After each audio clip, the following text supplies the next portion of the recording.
time in history, and the Most High YHWH chose for us to be here and now, a time when knowledge has increased and many go to and fro.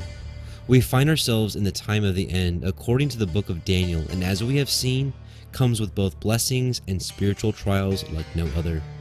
The book of Revelation, the field manual to the end times, tells us what to expect and how to prepare. What was obscured from the generations with parables and hidden understandings just waiting for these last days to be unsealed.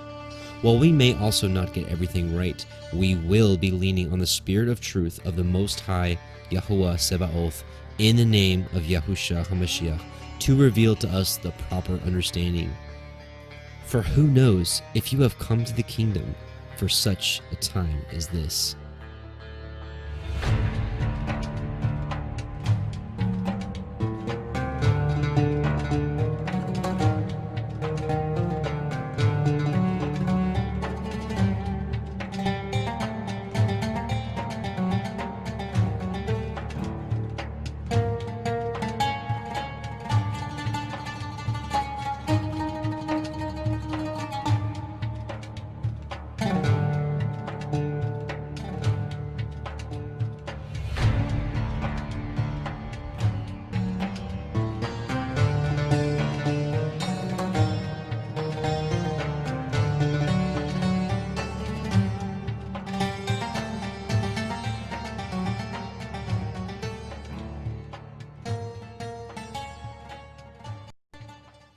And welcome back, brothers and sisters. Shabbat Shalom. Welcome to the Parable of the Vineyard YouTube live stream, Revelation Study, Part 10.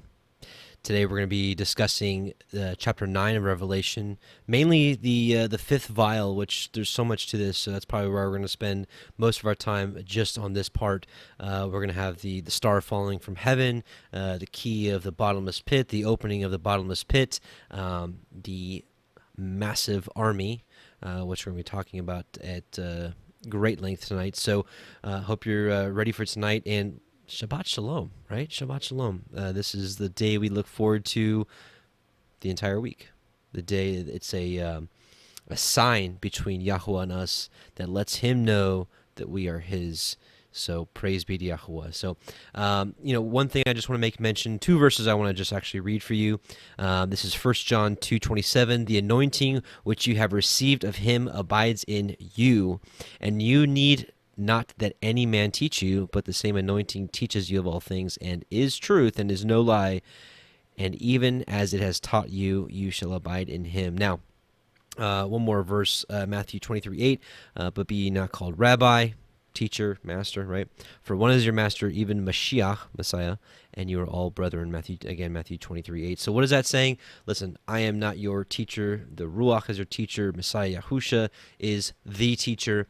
Now, that's not to say that I know that where I'm at is in a teaching type role. So by me saying, hey, I'm not a teacher, doesn't remove me from all responsibilities of what comes out of my mouth, because obviously at the end of the day, I want everything that I say to be truth, but I also know that I am faulty, and I may miss some things, and my doctrine may not be exact, but certainly striving for that, and I pray that you are as well. So with that being said, we let's do a shofar blast or two, or maybe even three, in anticipation for that great shofar blast that we're waiting for, which I'll actually be talking a little bit tonight. It'll be included in some of the scriptures we read tonight. And let's get into a little bit of prayer, and we'll get right into it. Again, we'll be starting at Revelation 9 today. So, shofar blast first.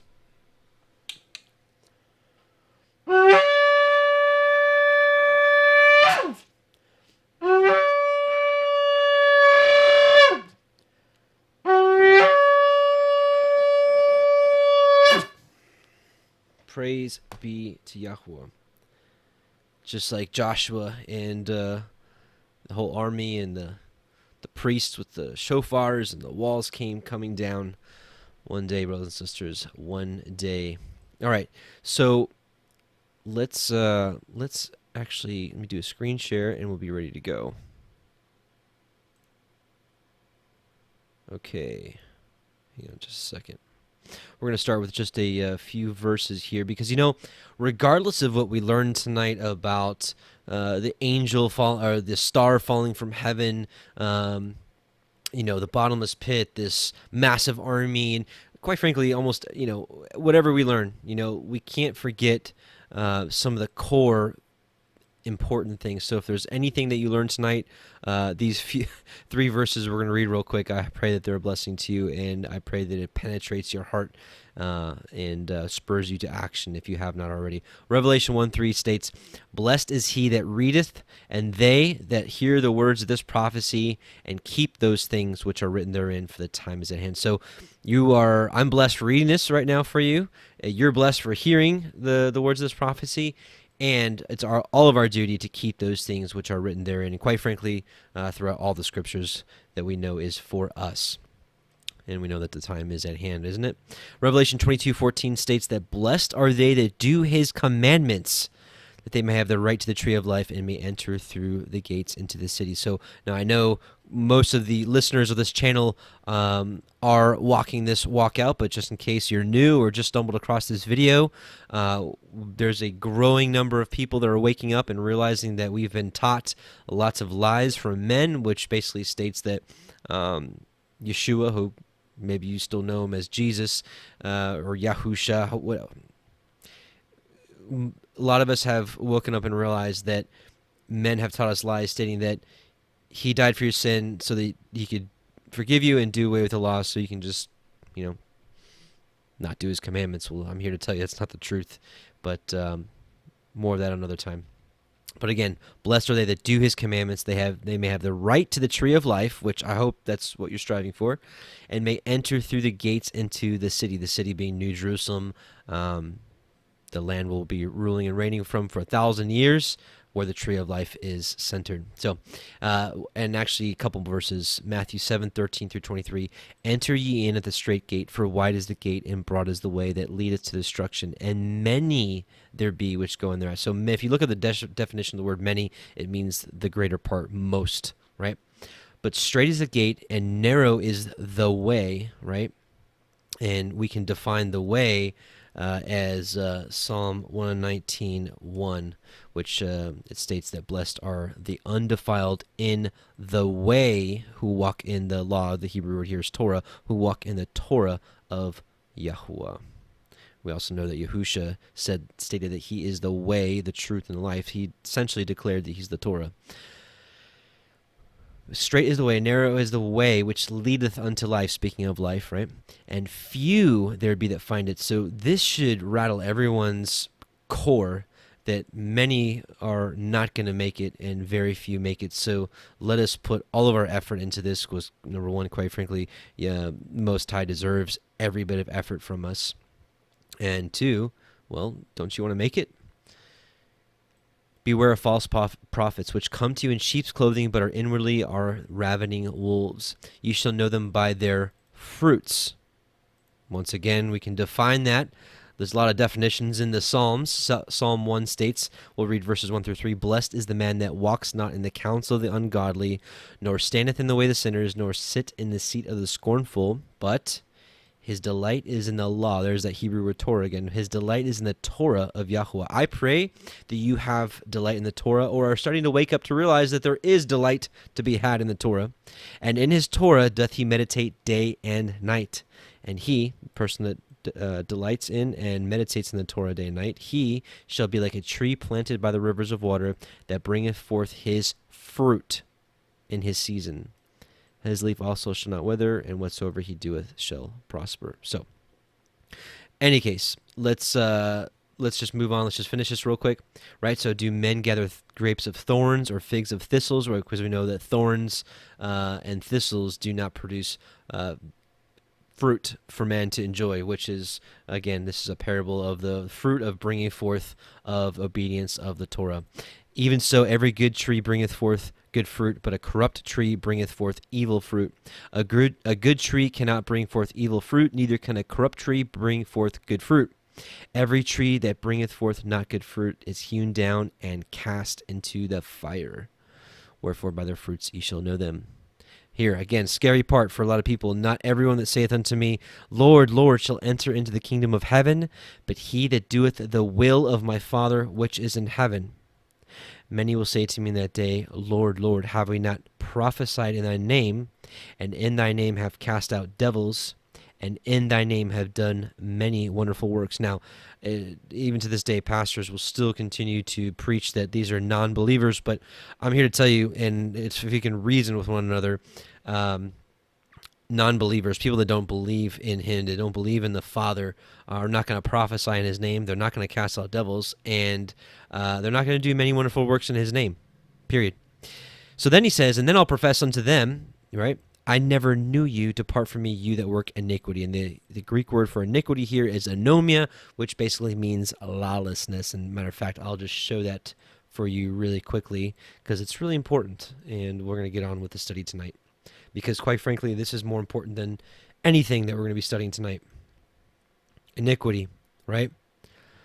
The condition of without law because of either ignorant of it or because of violating it, contempt and violation of law, iniquity, wickedness, period.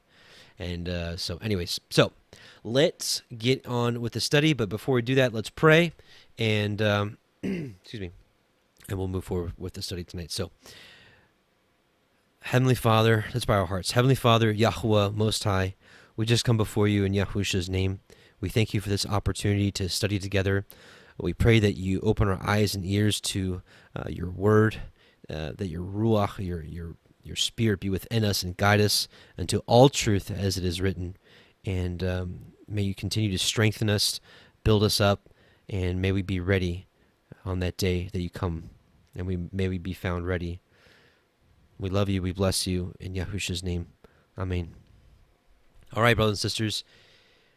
Let's see here. Okay. Just a moment. And we'll be ready. Okay. So what I'm going to do is we're going to read 9. We're going to read Revelation 9:1 through 11, and then we're going to go back and break this down piece by piece. So Revelation 9:1 through 11. And the fifth angel sounded, and I saw a star fall from heaven unto the earth, and to him was given the key of the bottomless pit. And he opened the bottomless pit, and there arose a smoke out of the pit as the smoke of a great furnace, and the sun and the air were darkened by reason of the smoke of the pit. And there came out of the smoke locusts upon the earth, and unto them was given power, as the scorpions of the earth have power. And it was commanded them that they should not hurt the grass of the earth, neither any green thing, neither any tree, but only those men which have not the seal of Yahweh in their foreheads. And to them was given that they should not kill them, but that they should be tormented 5 months, and their torment was as the torment of a scorpion when he strikes a man. And in those days men shall seek death, and shall not find it, and shall desire to die, and death shall flee from them. And the shapes of the locusts were like unto horses prepared unto battle, and on their heads were as it were crowns like gold, and their faces were as the faces of men. And they had hair as the hair of women, and their teeth were as the teeth of lions. And they had breastplates, as it were breastplates of iron, and the sound of their wings was as the sound of chariots of many horses running to battle. And they had tails like unto scorpions, and there were stings in their tails, and their power was to hurt men 5 months.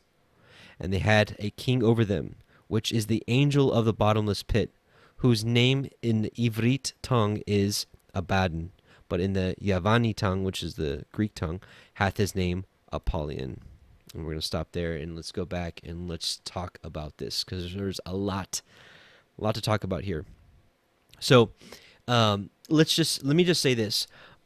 When dealing with what we just read, what I'm doing right now is sharing notes with you on everything that I believe the Ruach, the Most High, has shown me in studying this. Now, I don't know at this point if I have any conclusive answers as to all this. Now, I will say I don't believe that the narrative, the story that we've been told since day one is the truth. I mean, quite frankly, a lot of us are realizing that almost everything that we've been taught, doctrine-wise, right, and prophecy-wise, is wrong.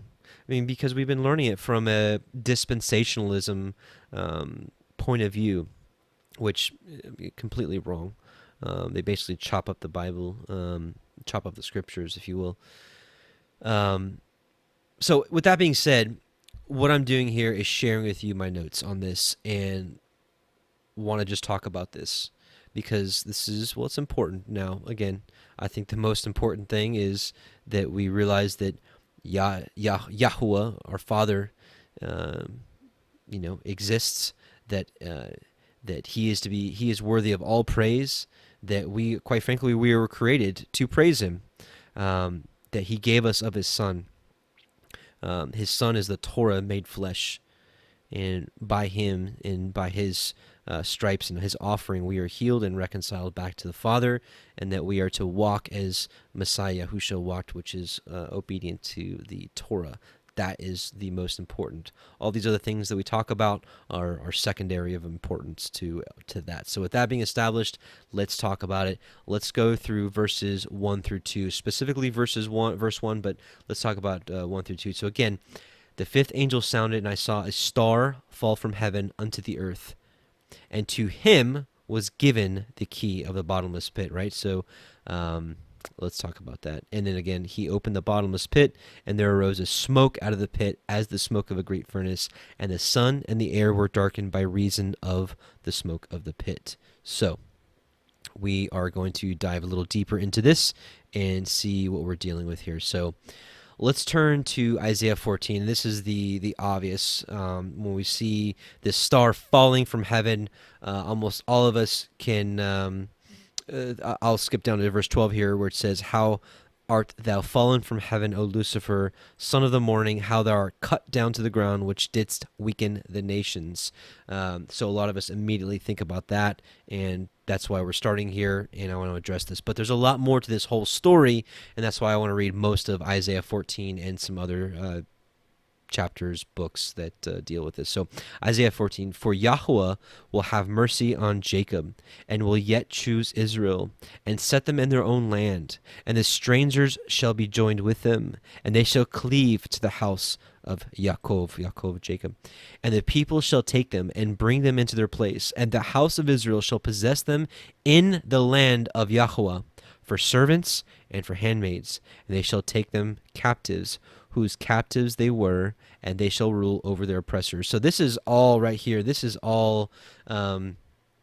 It's in the book of Enoch. You've got the prophecy of the weeks, and basically it says in the 7th week after Messiah is risen, it says there's going to be a week of apostasy, which I think encompasses right after the generation of the apostles that lived with him died off, and the Catholic Church essentially took over, and the truth was hidden until, honestly, very recently.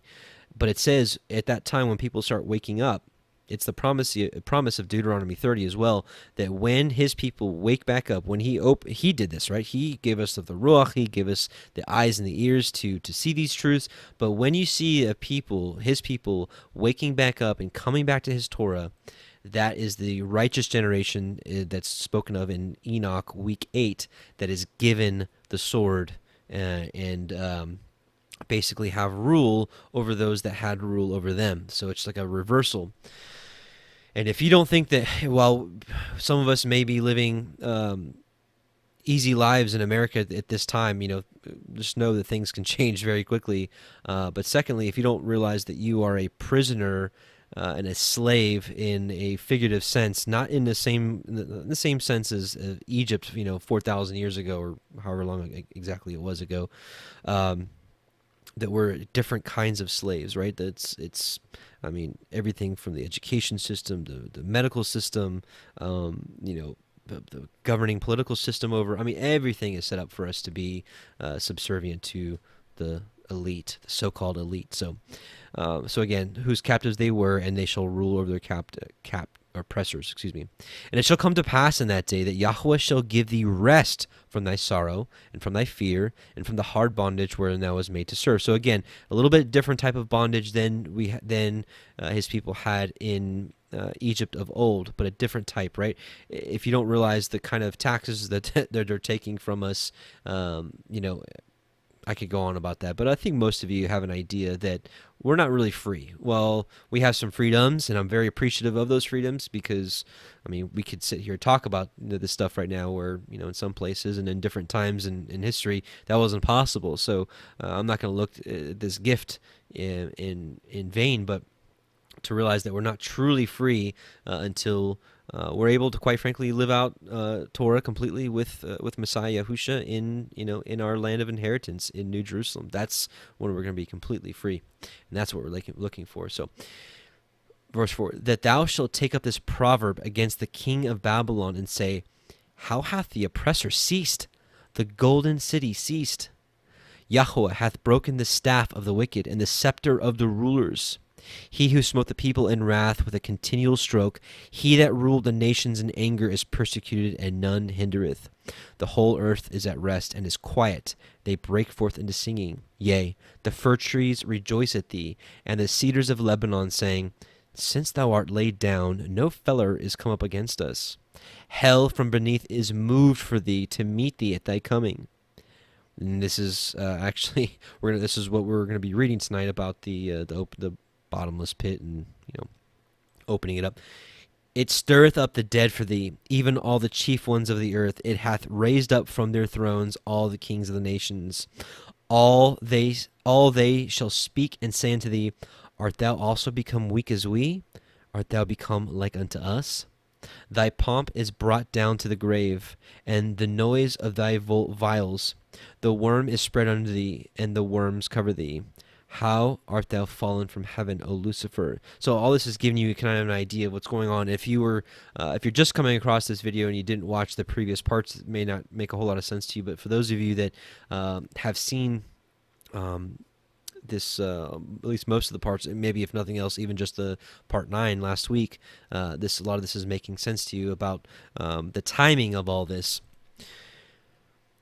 O Lucifer, son of the morning, how thou art cut down to the ground, which didst weaken the nations. For thou hast said in thine heart, I will ascend into heaven, I will exalt my throne above the stars of God, of Elohim. I will sit also upon the mount of the congregation in the sides of the north, which the next set of verses, we're going to talk about this here in a second. But I want to back up for a second and talk about verse 4. It says, that thou shalt take up this proverb against the king of Babylon and say, how hath the oppressor seized? The golden city seized. So we're actually going to talk about this king of Babylon real quickly and kind of give you an idea of what we're dealing with here. Jeremiah 50:43 says, the king of Babylon hath heard the report of them. This is that army that we're going to be talking about, this army here in a little bit. And his hands waxed feeble. Anguish took hold. Anguish, this word anguish can mean sorrow, pain, like just, So anguish took hold of him, and pangs as a woman in travail. We're going to see this quite a few times tonight, this pangs as a woman in travail. Isaiah 13. The burden of Babylon, which Isaiah the son of Amos did see. Lift ye up a banner upon the high mountain, exalt the voice unto them, shake the hand, that they may go into the gates of the nobles. I have commanded my sanctified ones. I have also called my mighty ones for mine anger, even them that rejoice in my highness. So you're going to see here, this is kind of preparing us for the rest of the study tonight. So who is he calling? He's commanding his sanctified ones, right? His holy ones, his mighty ones, even them that rejoice in his highness, right? So these aren't devils, these aren't demons, these are his Kodashim, these are his called out ones, these are those that rejoice in his highness, his sanctified ones. And this continues, right? So it's talking a little bit about these people. The noise of a multitude in the mountains, like as of a great people, a tumultuous noise of the kingdoms of nations gathered together. Yahweh Sevaoth mustereth the host of the battle. They come from a far country, from the end of heaven, even Yahweh, and the weapons of his indignation to destroy the whole land. Right? Howl ye, for the day of Yahweh is at hand. It shall come as a destruction from the Almighty. Therefore shall all hands be faint, and every man's heart shall melt. This is that anguish that we're just talking about. And they shall be afraid. Pangs and sorrows shall take hold of them. Right? This is that anguish. Pangs and sorrows shall take hold of them. They shall be in pain as a woman that travaileth. They shall be amazed one at another. Their faces shall be as flames. Behold, the day of Yahweh cometh, cruel both with wrath and fierce anger, to lay the land desolate. I'm pretty sure you know by this point what that land or the land is. When it talks about the land, it's really it's his land, right? The one he gave to his inheritance. And he shall destroy the sinners thereof out of it. So currently in that land there are sinners that have denied his word, that have denied his anointed one, his Mashiach, and are, quite frankly, sinners. Messiah himself said, if you don't believe that I am he, you will die in your sins. So they are therefore sinners. For the stars of heaven and the constellations thereof shall not give their light. The sun shall be darkened, which we're going to read about when the bottomless pit is open and the smoke comes out. It says that the sun and the moon are darkened because of it, because it's so thick. The sun shall be darkened in his going forth, and the moon shall not cause her light to shine. And I will punish the world for their evil, and the wicked for their iniquity, and I will cause the arrogancy of the proud to cease, and I will lay low the haughtiness of the terrible. I will make a man more precious than fine gold, even a man than the golden wedge of Ophir. Therefore I will shake the heavens, and the earth shall remove out of her place in the wrath of Yahweh Sebaot in the day of his fierce anger. So speaking about, talking about the king of Babylon, anguish took hold of him. We see it here. All hands shall be faint. They shall be afraid. Pangs and sorrows shall take hold of them. The song of Moshe, the song of deliverance, the song that had application during the exodus of Egypt, and the song that has application for prophecy. This is prophecy right here. The people shall hear and shall be afraid. Sorrow or anguish shall take hold on the inhabitants of Palestina. We were just talking about the current people, the current residents of his land, right? Sorrow shall take hold on the inhabitants of Palestina. Then the dukes of Edom shall be amazed, the mighty men of Moab. Trembling shall take hold upon them. All the inhabitants of Canaan shall melt away. Melt away. And if I can remember real quickly, actually, let's see. I think it is Ezekiel, is it 22? Let me just see this real quick. Here we go. And you're going to wonder, if people say, some people say what's, the 1948 land over there, some people say, oh, that's the fulfillment of the regathering. Some people will say it's not, because I believe the real regathering has not happened yet. But was that regathering from Yah? Yeah, it is. It absolutely is. Here it is right here. Therefore, this is Ezekiel 22, starting at verse 19. Therefore, thus saith Yahweh Eloheinu, because ye are all become dross, behold, therefore I will gather you into the midst of Jerusalem, as they gather silver and brass and iron and lead and tin into the midst of the furnace, to blow the fire upon it, to melt it. Remember, all the inhabitants of Canaan shall melt away. To melt it, so will I gather you in mine anger and in my fury, and I will leave you there, and I will melt you. Yea, I will gather you and blow upon you in the fire of my wrath, and ye shall be melted in the midst thereof. As silver is melted in the midst of the furnace, so shall ye be melted in the midst thereof, and ye shall know that I, Yahweh, have poured out my fury upon you. Well, there you go. And that's that. So, just wanted to talk a little bit about the proverb against the king of Babylon and what we're actually dealing with here, and who's going to be afraid and who's going to be destroyed, who's destroying them. That's going to be the theme of tonight. So a lot of the things that we're going to talk about is going to challenge what you probably already hold as truth in this situation, or in this part of the prophecy and Revelation. So now what we're going to talk about here is this is what Lucifer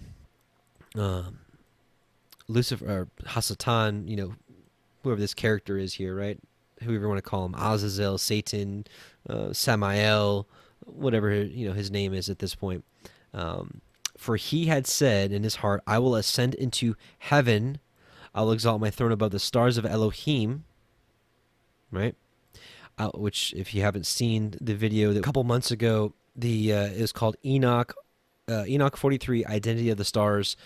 This will actually make a lot more sense to you, but not enough time to go over that today. So I will sit also upon the mount of the congregation, okay, which this is New Jerusalem, period, in the sides of the north. So let's talk about this. Sit upon the mount of the congregation in the sides of the north. So just to confirm what we're talking about here. Psalm 48, 1 through 6. Great is Yahweh, and greatly to be praised in the city of our Elohim, in the mountain of his holiness. Beautiful for situation.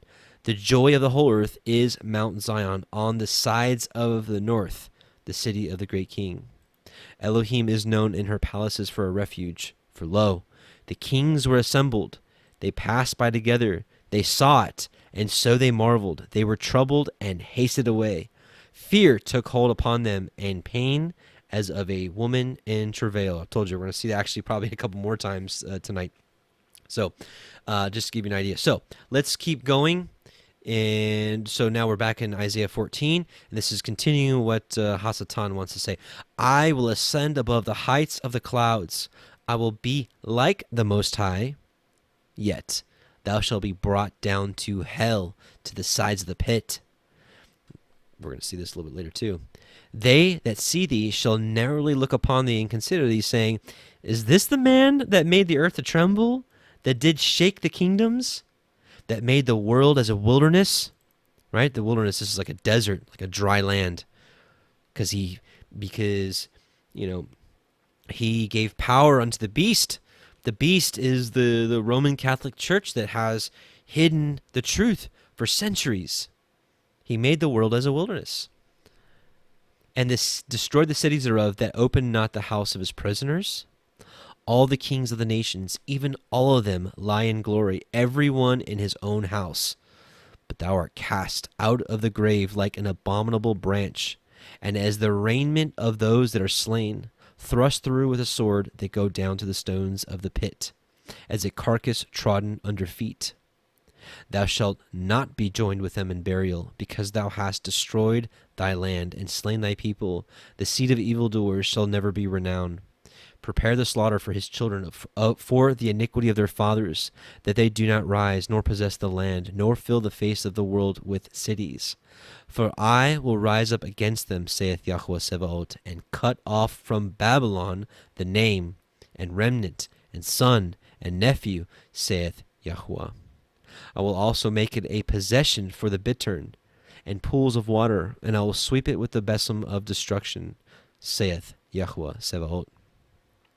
Yahweh Sebaot has sworn, saying, surely, as I have thought, so shall it come to pass, and as I have purposed, so shall it stand, that I will break the Assyrian in my land, and upon my mountains tread him under foot. Then shall his yoke depart from off them, and his burden depart from off their shoulders.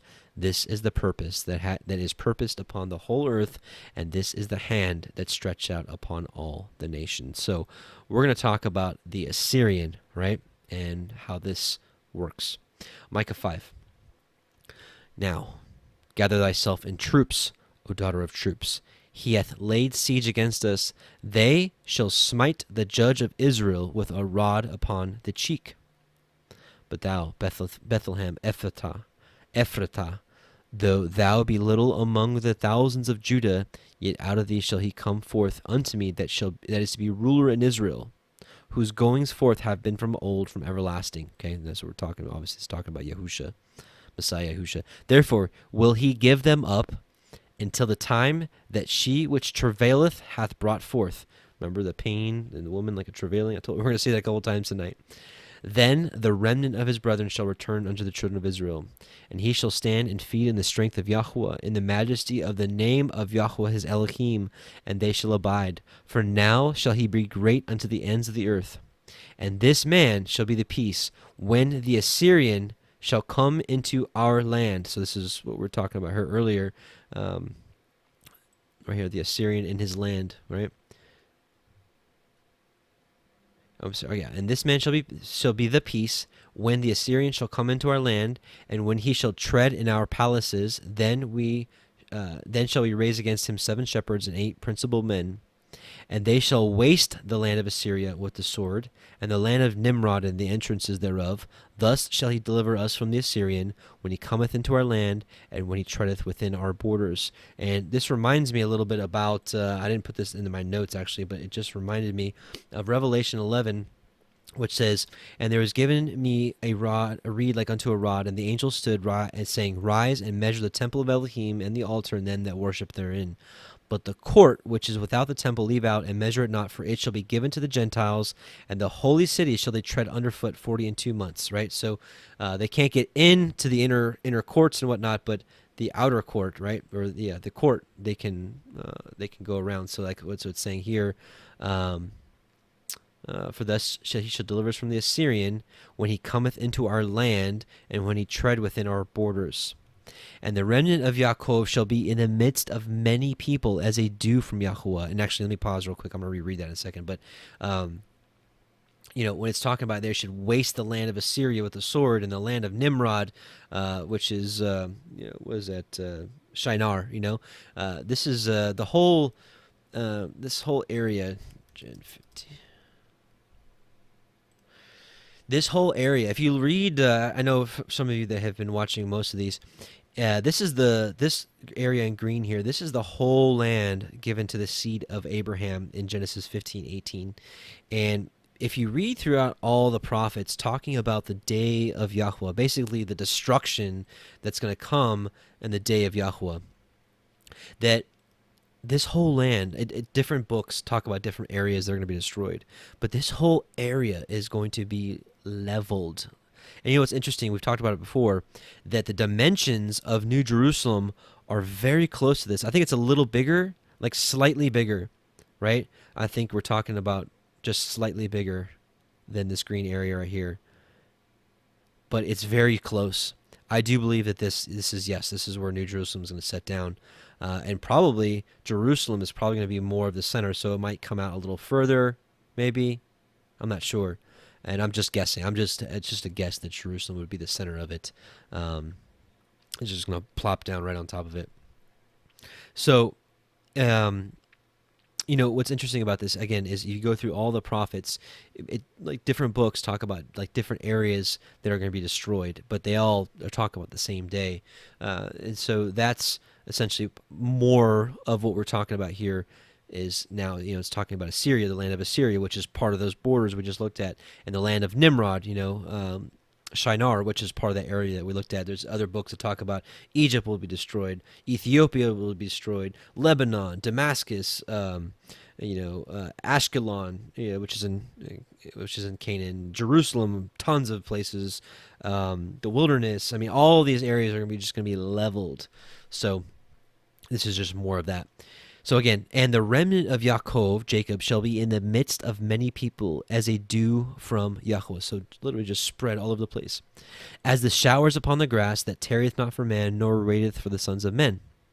And the remnant of Yaakov shall be among the Gentiles, the nations, in the midst of many people, as a lion among the beasts of the forest. So you know what that's saying.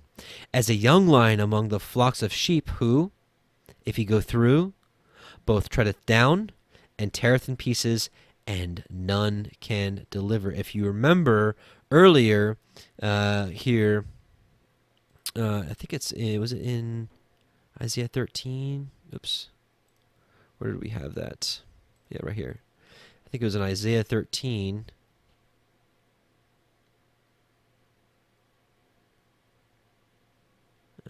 Let's see. Okay. Maybe I was wrong. But anyways, it says that none can deliver out of their hands. Thine hand shall be lifted up upon thine adversaries, and all thine enemies shall be cut off. And it shall come to pass in that day, saith Yahuwah, that I will cut off thy horses out of the midst of thee, and I will destroy thy chariots, and I will cut off the cities of thy land, and I will throw down all thy strongholds, and I will cut off witchcrafts out of thine hand, and thou shalt have no more soothsayers.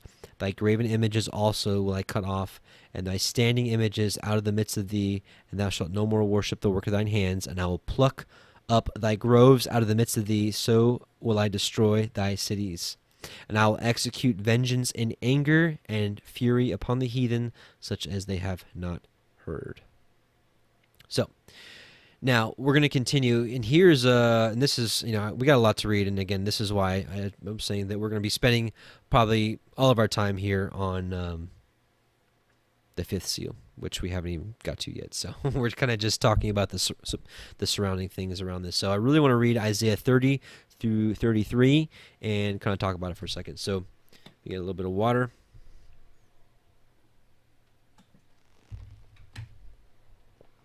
Okay. Isaiah 30. My goodness, sorry. Okay. Woe to the rebellious children, saith Yahweh, that take counsel, but not of me, and that cover with a covering, but not of my spirit, that they may add sin to sin, that walk to go down into Egypt, and have not asked at my mouth, to strengthen themselves in the strength of Pharaoh, and to trust in the shadow of Egypt. If you haven't seen our end times discussion on end times Egypt, we did a video maybe a couple months ago now. I think it's called Isaiah 19 in Egypt or something like that. You can just look through the previous videos, but really important to understand who Egypt is in end times, which I believe is America. Long story short, in the old days, Egypt was the world power, the world financial hub, and it was also where the children of Israel were living and then eventually held captive. Well, we know that the children of Yahuwah are kind of spread abroad all across the four corners. The majority are living here in America, which is the military power, which is the financial power of the world. So what's happened before will happen again. Ecclesiastes 1:9, there's nothing new under the sun. Therefore shall the strength of Pharaoh be your shame, and the trust in the shadow of Egypt your confusion. For his princes were at Zoan, and his ambassadors came to Hanes. Hannes or Hanes, forgive me. They were all ashamed of a people that could not profit them, nor be in help, nor profit, but a shame and also a reproach. The burden of the beasts of the south, into the land of trouble and anguish, from whence come the young and the old lion. We were just talking about this in Micah 5. The viper and the fiery flying serpent, they will carry their riches upon the shoulders of young asses, and their treasures upon the bunches of camels, to a people that shall not profit them. For the Egyptians shall help in vain, and to no purpose. Therefore have I cried concerning this, their strength is to sit still. Now go, write it before them in a table, and note it in a book, that it may be for the time to come forever and ever. That this is a rebellious people, lying children that will not hear the Torah of Yahuwah. Right? So you don't hear the words of the Torah, of the law, you are a rebellious child, period. Which say to the seers, see not, and to the prophets, prophesy not unto us right things. Speak unto us smooth things. Prophesy deceits. Get you out of the way. Turn aside out of the path. Cause the Holy One of Yasharel to cease from before us. So this is what all the rebellious people are saying. Wherefore thus saith the Holy One of Israel, because ye despise this word, and trust in oppression and perverseness, and stay thereon, therefore this iniquity shall be to you as a breach ready to fall, swelling out in a high wall, whose breaking cometh suddenly at an instant. And he shall break it as the breaking of the potter's vessel that is broken in pieces, he shall not spare. Now this is a reference to, just pause real quick, this is a reference to Psalm 2, where it's talking about essentially, the heathen, gathering about New Jerusalem, imagining a vain thing. The kings of the earth set themselves, and the rulers that take counsel together against Yahuwah and against his anointed, Messiah Yahusha, saying, let us break their bands asunder and cast away their cords from us. He that sitteth in the heavens shall laugh. Yahuwah shall have them in derision. Then shall he speak unto them in his wrath, and vex them in his sore displeasure. Yet have I set my king upon my holy hill of Zion. He set Messiah Yahusha on his holy hill of Zion. I will declare the decree.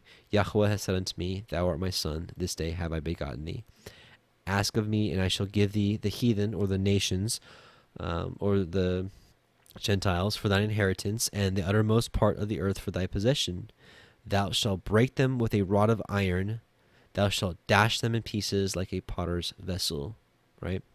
So The even more interesting part about this is in Revelation 2, that is also a promise given to his faithful, which states, Revelation 2:26, and he that overcometh and keepeth my works, so of his Torah, unto the end, to him will I give power over the nations. Because a lot of people will just, modern Christianity will say his works are just to believe, right?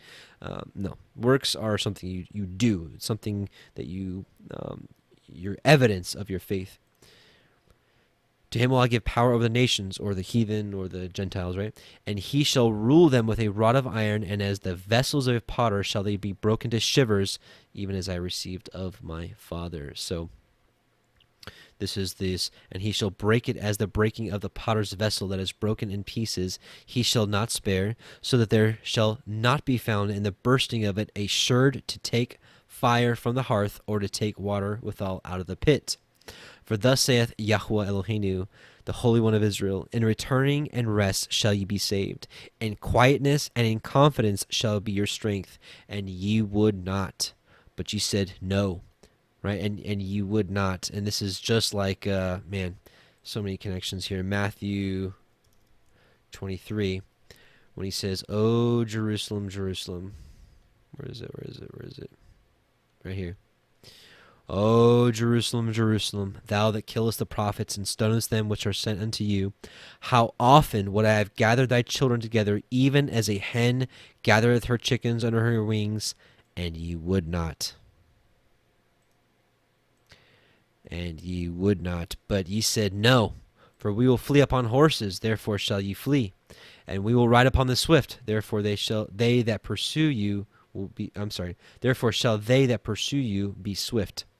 1,000 shall flee at the rebuke of one, at the rebuke of 5 shall ye flee, till ye be left as a beacon on the top of a mountain, as an ensign on a hill. And therefore will Yahweh wait, that he may be gracious unto you, and therefore he will be exalted, that he may have mercy upon you. For Yahweh is an Elohim of judgment. Blessed are all they that wait for him. For the people shall dwell in Zion at Jerusalem. Now, if you, at first glance, you can just read right through that and you're just like, okay, well, Zion is New Jerusalem, right? So it's saying that people shall dwell in Zion at Jerusalem, right? So this is essentially saying that Zion will come down and it'll be placed in her place. Thou shalt weep no more. He will be very gracious unto thee at the voice of thy cry. When he shall hear it, he will answer you. And though Yahweh give you the bread of adversity and the water of affliction, yet shall not thy teachers be removed into a corner any more, but thine eyes shall see thy teachers, right? And so there's so much to talk about here about a life of adversity, or in Jeremiah, I think it's either 30 or 31, he says, it's essentially like, I'm going to forgive you, but you're not going to go altogether unpunished. So a lot of us are living through punishments of things that we've done, but it's for our own good. This is it's refinement. This is a good refinement to burn off all the things within us that are not from him. So again, although Yahweh give you the bread of adversity and the water of affliction, yet shall not thy teachers be removed into a corner any more, but thine eyes shall see thy teachers, and thine ears shall hear a word behind thee, saying, with that still small voice, saying, This is the way, walk ye in it, when you turn to the right hand and when you turn to the left hand, which we don't turn to the right or to the left, right? But again, saying this is the way, walk ye in it. Well, we read it earlier, but just to remind you, Psalm 19:1 says, Blessed are the undefiled in the way who walk in the Torah of Yahweh. Ye shall defile also the coverings of thy graven images of silver, and the ornament of thy molten images of gold. Thou shalt cast them away as a menstruous cloth. Thou shalt say unto it, Get thee hence.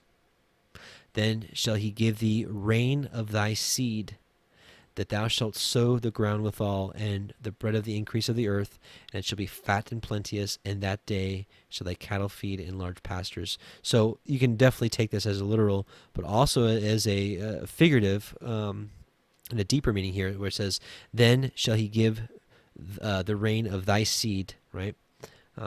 Let's just remember, we can't ever forget this. Deuteronomy 32 states, "Give ear, O ye heavens, and I will speak, and hear, O earth, the words of my mouth." This is Yahweh, of course. "My doctrine shall drop as the rain. My speech shall distill as the dew, as the small rain upon the tender herb, and as the showers upon the grass." Right? So this is the parable of the seed, of course, and this is, the seed is his word, and we are the ground.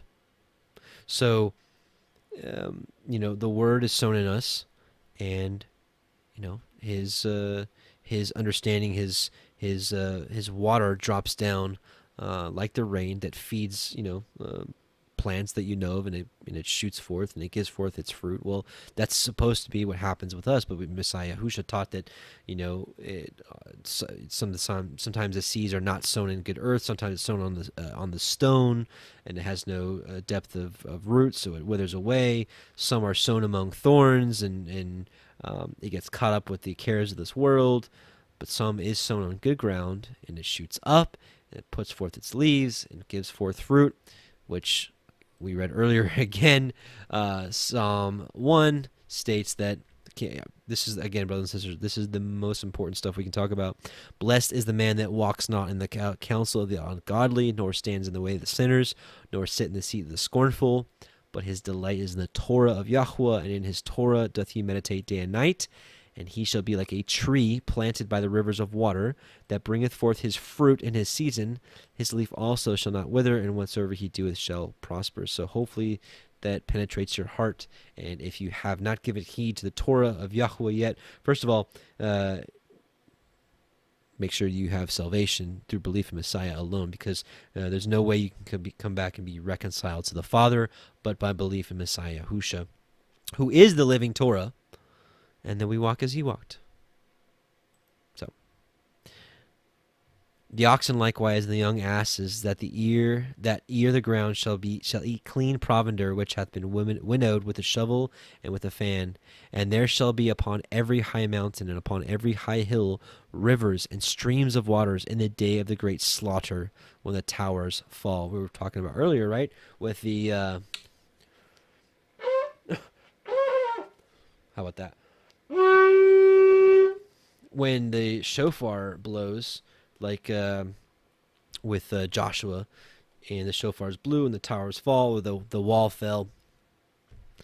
"Moreover, the light of the moon shall be as the light of the sun, and the light of the sun shall be sevenfold, as the light of 7 days, in the day that Yahweh bindeth up the breach of his people, and healeth the stroke of their wound. Behold, the name of Yahweh cometh from far, burning with his anger, and the burden thereof is heavy. His lips are full of indignation, and his tongue as a devouring fire." This is going to be really important as we go on a little bit later.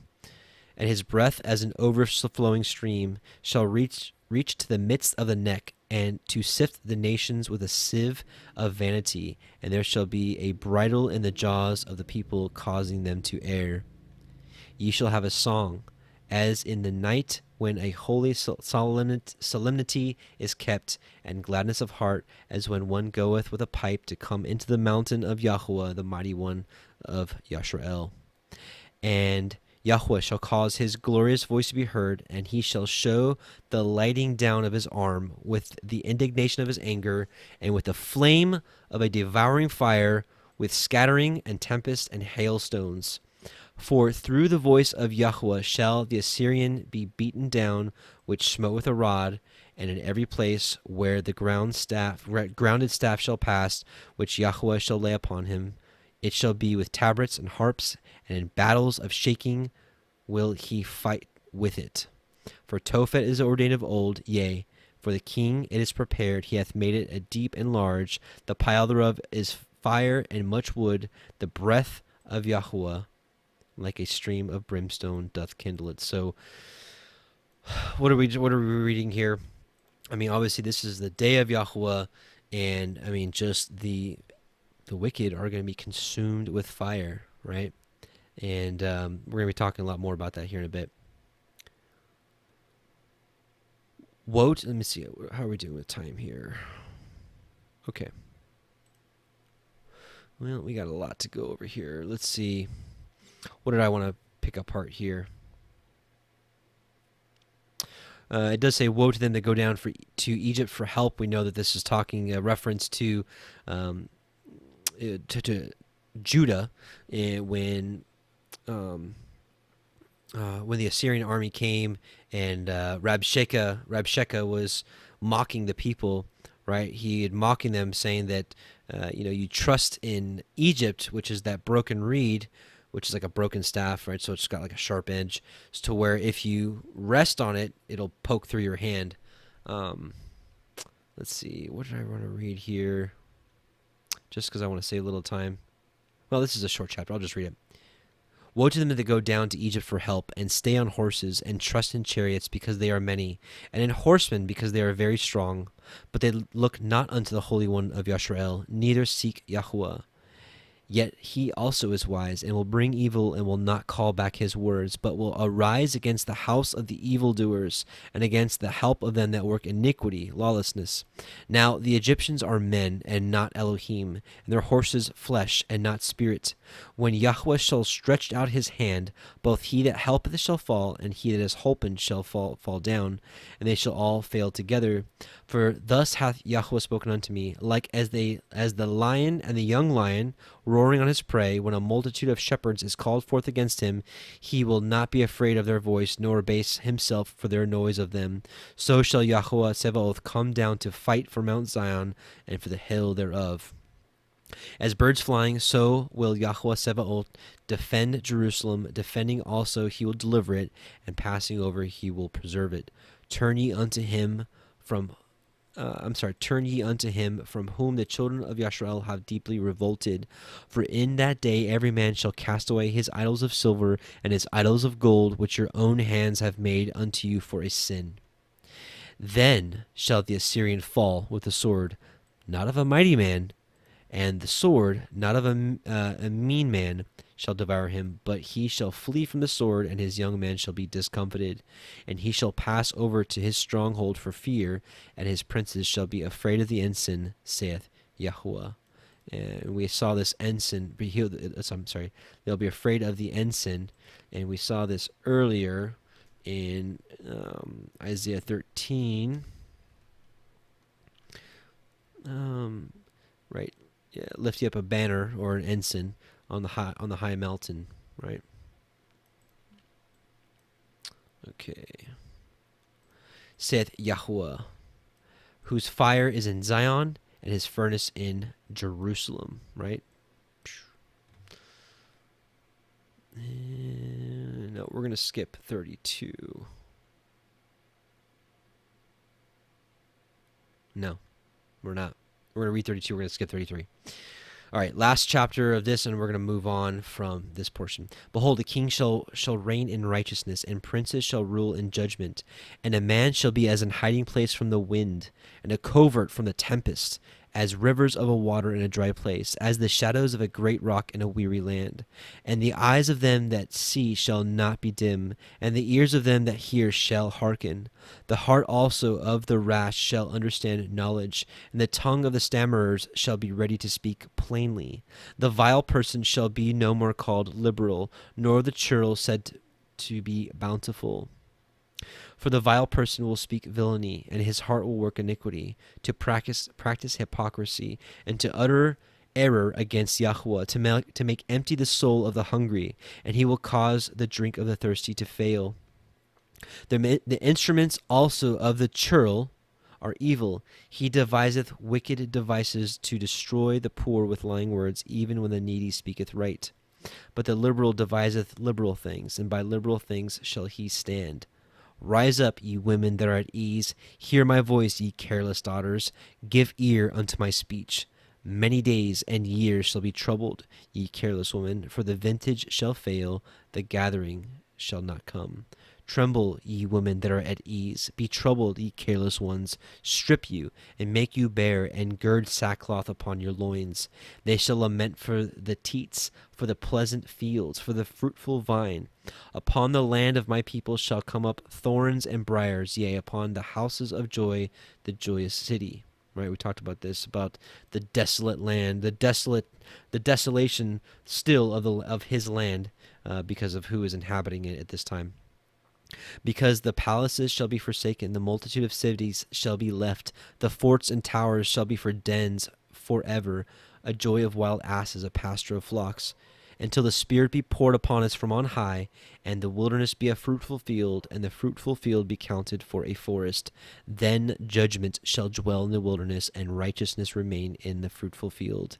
And the work of righteousness shall be peace, and the effect of righteousness quietness and assurance forever. And my people shall dwell in a peaceable habitation, and in sure dwellings, and in quiet resting places, when it shall hail, coming down the forest, and the city shall be low in a low place. Blessed are all ye that sow beside all waters, that sendeth forth thither the feet of the ox and the ass. So, okay, we will skip 33 for now. And I want to zone in now on Revelation 9:2, and he opened the bottomless pit, and there arose a smoke out of the pit as the smoke of a great furnace, and the sun and the air were darkened by reason of the smoke of the pit. So this is what we're going to talk about now. We're going to talk about other times in the past where this is kind of a foreshadow of. So Genesis 19:22 through 29, and this is the overthrow of Sodom and Gomorrah. Remember, the time of this destruction, he said, remember, it'd be like the days of Noah, and remember Lot's wife, right? Okay, so Genesis 19:22 through 29. This is the angels talking to Lot. Haste thee, escape thither, for I cannot do anything till thou be come thither. Therefore, the name of the city was called Zoar. So basically, they couldn't do anything until they escaped, till the righteous escaped. The sun was risen upon the earth when Lot entered Zoar. Then Yahuwah rained upon Sodom and upon Gomorrah brimstone and fire from Yahuwah out of heaven. He overthrew those cities and all the plain and all the inhabitants of the cities that which grew upon the ground. But his wife looked back from behind him, and she became a pillar of salt. And Avraham got up early that morning to the place where he stood before Yahuwah. And he looked toward Sodom and Gomorrah, and toward all the land of the plain, and beheld, and lo, the smoke of the country that went up as the smoke of a furnace. So that's what we're talking about here, as the smoke of a great furnace. And some of the types and shadows here of what we're talking about. And it came to pass, when Elohim destroyed the cities of the plain, that Elohim remembered Avraham and sent Lot out of the midst of the overthrow when he overthrew the cities which Lot dwelled. Which, I can see here a type, shadow, and pattern. It said when he remembered Avraham, certainly in these last days, I believe he's going to remember the seed of Abraham, which is not just by blood lineage, not just by faith, but of faith and of works, because Messiah Yahushua said that. So when he talked to the Pharisees and they claimed to be the seed of Abraham, he said, if you were the seed of Abraham, you would do the deeds of Abraham. And we know what Abraham did. Even here, I was just getting ready to say, when you look at books like Jasher and Jubilees, it's very obvious that Avraham walked in the Torah. But even in Genesis 26:5, because people would say the Torah wasn't given yet, but the Torah is eternal. So even in Genesis, before Exodus and Mount Sinai, right? Because that Abraham obeyed my voice and kept my charge, my commandments, my statutes, and my laws, which the Hebrew word here is Torah. So that's when he talks about the Elohim remembered Abraham, or, I think this is a nice shadow or nice foreshadow of him remembering the seed of Abraham with this time of destruction. Let's talk about another time where the smoke of a furnace, right? This is on the mount. This is the giving of the law which is interesting because Shavuot is coming up, or for some of you has already passed, some of you it's coming up, but we're in that Shavuot time frame. Here's a little picture of Shavuot. And Yahuwah said unto Moshe, go unto the people and sanctify them today and tomorrow, and let them wash their clothes. Right? This is totally a similarity to Revelation 22:14, where in the KJV it says, blessed are they that keep his commandments, that they may have the right to the tree of life, that they may enter into the city through the gates. And a lot of the other translations, it says, blessed are they that wash their robes, right? So and let them wash their clothes and be ready against the third day. For the third day, yeah, remember this, we're talking about third day here in a second. For the third day, Yahweh will come down in the sight of all the people upon Mount Sinai, and thou shalt set bounds unto the people round about, saying, Take heed to yourselves, that ye go not up into the mountain, or touch the border of it. Whosoever toucheth the mount shall be surely put to death. There shall not an hand touch it, but he shall surely be stoned, or shot through, whether it be of beast or man, it shall not live. When the trumpet sounded long, the shofar, soundeth long, they shall come up to the mount. So again, this has a lot of that day we're waiting for. When we hear the loud shofar, which will be a blessing to us, and it'll sound like a horrific noise to those that are not his people, that's what we're waiting for. They shall come up to the mount, right? And Moshe went down from the mount unto the people and sanctified the people, and they washed their clothes. And he said unto the people, Be ready against the third day, come not at your wives. And it came to pass on the third day in the morning that there were thunders and lightnings and a thick cloud upon the mount, and the voice of the trumpet exceeding loud, so that all the people in the camp trembled. And Moshe brought forth the people out of the camp to meet with Elohim, and they stood at the nether part of the mount. And Mount Sinai was altogether on a smoke, because Yahweh descended upon it in fire. And the smoke thereof ascended, and the smoke of a furnace, right? So again, this is what we're talking about here. There's the smoke of a great furnace, and the smoke thereof ascended as the smoke of a furnace, and the whole mount quaked greatly. So just to finish this off, it talks about this. We talked about the third day quite a bit here. Just a little prophecy here. Hosea 6:1-2 says, Come, and let us return unto Yahweh, for he hath torn, and he will heal us. He hath smitten us, and will bind us up. After 2 days he will revive us. And the third day he will raise us up, and we shall live in his sight. Amen. Amen, amen. That's all of it. So just some things to consider here as we're talking about what happens at the same time this bottomless pit is opened up, right? And there came out of the smoke. Now what's interesting here, and I'm not saying that these locusts aren't coming out of the bottomless pit, but let's see what it actually says here. Does it say? It could have said, and there came out of the bottomless pit locusts upon the earth, but what does it say? And there came out of the smoke, right? So the smoke came up out of the bottomless pit, and out of the smoke. I'm not trying to change what this is saying. I'm just taking this very literally. It says, and there came out of the smoke. It could have said there came out of the bottomless pit locusts upon the earth, but it doesn't say that. And unto them was given power, as the scorpions of the earth have power. And it was commanded them that they should not hurt the grass of the earth, neither any green thing, neither any tree, but only those men which have not the seal of Yahweh in their foreheads. So let's talk about this. First of all, we've seen this before. Those of you that were with us a few weeks ago, we saw this already. So Revelation 7:1-4. And after these things I saw 4 angels standing on the 4 corners of the earth, holding the 4 winds of the earth, that the wind should not blow on the earth, nor on the sea, nor on any tree. And I saw another angel ascending from the east, having the seal of the living Elohim, and he cried with a loud voice to the 4 angels to whom it was given, right? So power, okay, so, and unto them was given power, right? To whom it was given to hurt the earth and the sea, saying, Hurt not the earth, neither the sea, nor the trees, till we have sealed the servants of our Elohim in their foreheads. And I heard the number of them which were sealed, and there were sealed 144,000 of all the tribes of the children of Yasharel. All right, so again, what we're talking about here is before this destruction can happen, the 144,000 are sealed. Right, and so we're seeing the same thing here. It was commanded them that they should not hurt the grass of the earth, neither any green thing, neither any tree, but only those men which have not the seal of Yahweh in their foreheads. So, now we're going to talk a little bit about the seal, because this is extremely important. Talking about important stuff. I mean, I don't know about you, but I want the seal of Yahweh on me. I really believe that we're going to be carrying one of 2 seals, either the the seal of the mark or the seal of Yahweh, or the mark or the seal of the beast.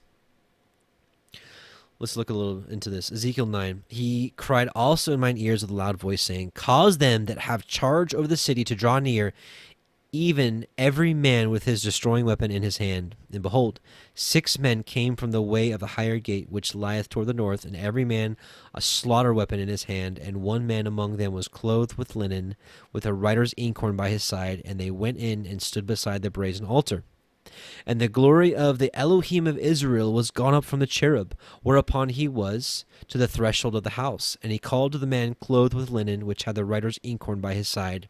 And Yahweh said unto him, go through the midst of the city, through the midst of Jerusalem, and set a mark upon the foreheads of the men that sigh and that cry for all the abominations that be done in the midst thereof. And to the others he said in mine hearing, go ye after him through the city, and smite. Let not your eyes spare, neither have ye pity. So let's talk about this real quick. So a mark was set upon the foreheads of the men that sigh and that cry for all the abominations that be done in the midst thereof. Something to consider. Slay utterly old and young, both maids and little children and women, but come not near any man upon whom is the mark, and begin at my sanctuary. Then they began at the ancient men which were before the house. And he said unto them, defile the house, and fill the courts with the slain. Go ye forth. And they went forth, and slew the city. And it came to pass, while they were slaying them, and I was left, that I fell upon my face, and cried, and said, Ah, Yahweh Eloheinu, wilt thou destroy all the residue of Israel in thy pouring out of thy fury upon Jerusalem? Then he said unto me, the iniquity, remember, the lawlessness of the house of Israel and the house of Judah is exceeding great, and the land is full of blood, and the city full of perverseness, for they say, Yahweh hath forsaken the earth, and Yahweh seeth not. And as for me also, mine eyes shall not spare, neither will I have pity, but I will recompense their way upon their head. And behold, the man clothed with linen, which had the inkhorn by his side, reported the matter, saying, I have done as thou hast commanded me. More about the mark. Deuteronomy 6:4-9. Hear, O Israel, Yahweh, our Elohim, is one Yahweh. And thou shalt love Yahweh thy Elohim with all thy heart, and with all thy soul, and with all thy might. And these words which I command you this day shall be in your heart. And thou shalt teach them diligently unto thy children, and shalt talk of them when you sit in your house, and when you walk by the way, and when you lie down, and when you rise up. And you shall bind them for a sign upon your hand, and they shall be as frontlets between your eyes. And thou shalt write them upon the posts of your house and upon your gates. So his Torah, his commandments, right, are to be our mark upon us. Exodus 13:7-9, just discussing this a little further. This is in regards to Passover and the Feast of Unleavened Bread. Unleavened bread shall be eaten 7 days, and there shall no leavened bread be seen with thee. Neither shall there be leaven seen with thee in all thy quarters. And thou shalt show thy son in that day, saying, This is done because of that which Yahweh did unto me when I came forth out of Egypt. And it, so the keeping of Passover, the unleavened bread, it shall be for a sign unto thee upon thine hand, and for a memorial, between thine eyes, that Yahweh's law may be in your mouth. For with a strong hand hath Yahweh brought thee out of Egypt. Deuteronomy 11:18-20. Therefore shall ye lay up these my words in your heart and in your soul, and bind them for a sign upon your hand, that they may be as frontlets between your eyes. And ye shall teach them to your children, speaking of them when you sit in your house, when you walk by the way, when you lie down, and when you rise up. And again, you shall write them upon the doorposts of your house and upon your gates. Proverbs 6:20-24. My son, keep thy father's commandment, and forsake not the Torah of thy mother. Bind them continually upon thine heart, and tie them about thy neck. When thou goest, it shall lead thee. When thou sleepest, it shall keep thee. And when thou awakest, it shall talk with thee. For the commandment is a lamp, and the Torah is light, and reproofs of instruction are the way of life, to keep thee from the evil woman, from the flattery of the tongue of the strange woman, right? Come out of her, my people. Proverbs 7:1-5. My son, keep my words, and lay up my commandments with thee. Keep my commandments, and live. And my law, my Torah, as the apple of thine eye.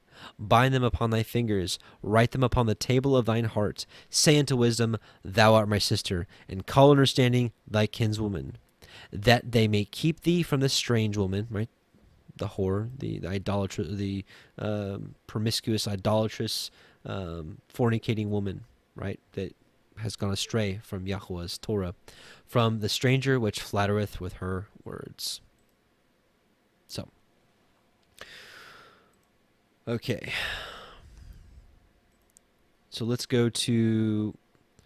All right. So now we're gonna read. We're gonna jump over here because I've got some notes together on this. We're gonna read Revelation 9:5-11 again, and then we're gonna break it down even further. So now we're gonna look at this portion, Revelation 9:5-11. And to them it was given that they should not kill them, but that they should be tormented 5 months, and their torment was as the torment of a scorpion when he striketh a man. And in those days shall men seek death, and shall not find it, and shall desire to die, and death shall flee from them. And the shapes of the locusts were like unto horses prepared unto battle, and on their heads were as it were crowns like gold, and their faces were as the faces of men. And they had hair as the hair of women, and their teeth were as the teeth of lions. And they had breastplates, as it were breastplates of iron, and the sound of their wings was as the sound of chariots of many horses running to battle. They had like tails like unto scorpions, and there were stings in their tails, and their power was to hurt men 5 months. And they had a king over them, which is the angel of the bottomless pit, whose name in the Hebrew tongue is Abaddon, but the Greek tongue hath his name Apollyon. All right, so let's talk a little about this. Remember, if you were here with us last week, we saw that there was a lot of similarities to the seven trumpets and the seven vials and the seven trumpets, right? I think earlier I was talking about the fifth vial, but I meant the fifth trumpet. That's obviously the fifth trumpet is the crux of this study tonight. But so let's look at the fifth vial in comparison to the fifth trumpet. And the fifth angel, so this is Revelation 16:10-11, and the fifth angel poured out his vial upon the seat of the beast, and his kingdom was full of darkness, and they gnawed their tongues for pain, and blasphemed the Elohim of heaven because of their pains and their sores, and repented not of their deeds. So we see actually a big similarity here, right? Because it said, and it was given to them that they should not kill them, but that they should be tormented 5 months, and their torment was as the torment of a scorpion when he striketh a man. And in those days men shall seek death, and shall not find it, and shall desire to die, and death shall flee from them. So that's literally what we're seeing right here. And the fifth angel poured out his vial upon the seat of the beast, and his kingdom was full of darkness, right? This is the opposite of light. This is the opposite of keeping Torah. So there's a lot full of Torahlessness. And they gnawed their tongues for pain, and blasphemed the Elohim of heaven because of their pains and their sores, and repented not of their deeds. So that's what's going on here. So let's talk a little more about blaspheming Elohim and the seed of the beast. Revelation 13:1-6. And I stood upon the sand of the sea, and saw a beast rise up out of the sea, having 7 heads and 10 horns, and upon his horns 10 crowns, and upon his heads the name of blasphemy. We will definitely go into this a lot more in depth when we get to chapter 13. We're going to talk all about the identity of the beast. And the beast which I saw was like unto a leopard, and his feet were as the feet of a bear, and his mouth as the mouth of a lion. And the dragon gave him his power, and his seat, and great authority. And I saw one of his heads as it were wounded to death, and his deadly wound was healed, and all the world wondered after the beast. And they worshipped the dragon, which gave power unto the beast, and they worshipped the beast, saying, Who is like unto the beast? Who is able to make war with him? And they were given unto him a mouth speaking great things and blasphemies, right? So this is what we're talking about just a second ago, the blasphemies. And power was given unto him to continue 42 months, and he opened his mouth in blasphemy against Elohim. So again, and blasphemed the Elohim of heaven because of their pains and their sores, right? And he opened his mouth in blasphemy against Elohim to blaspheme his name and his tabernacle, which his tabernacle is New Jerusalem, and them that dwell in heaven. Heaven is also known as the tabernacle, also known as New Jerusalem. So Couple things to consider that. So this is Revelation 9 through 5 at a glance. Now let's go back through it again with the fine-tooth comb. So let's take a look at Revelation 7. Revelation 7. And the shapes of the locusts were like unto horses prepared unto battle, and on their heads were as it were crowns like gold, and their faces were as the faces of men. So let's take a look at this. So there are a lot of similarities to Joel, the Joel 2 army, okay? Joel 2. Blow ye the trumpet in Zion, and sound an alarm in my holy mountain. Let all the inhabitants of the land tremble, right? This is what we were talking about earlier, about the anguish gripped the land of all the land of Palestine. All the inhabitants of Canaan melted. The king of Babylon trembled at the report. All the inhabitants of the land. What land do you think he's talking about? Of course, it's his land. For the day of Yahweh cometh, for it is nigh at hand, a day of darkness. Remember, we were just talking about his kingdom be full of darkness.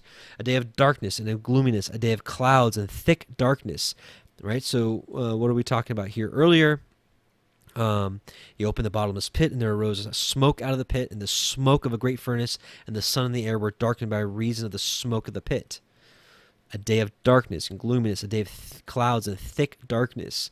As the morning spread upon the mountains, a great people and a strong. There hath not been ever the like, neither shall there be any more after it, even to the years of many generations. We were talking quite a bit about this fire, this devouring fire earlier. A fire devoureth before them, and behind them a flame burneth.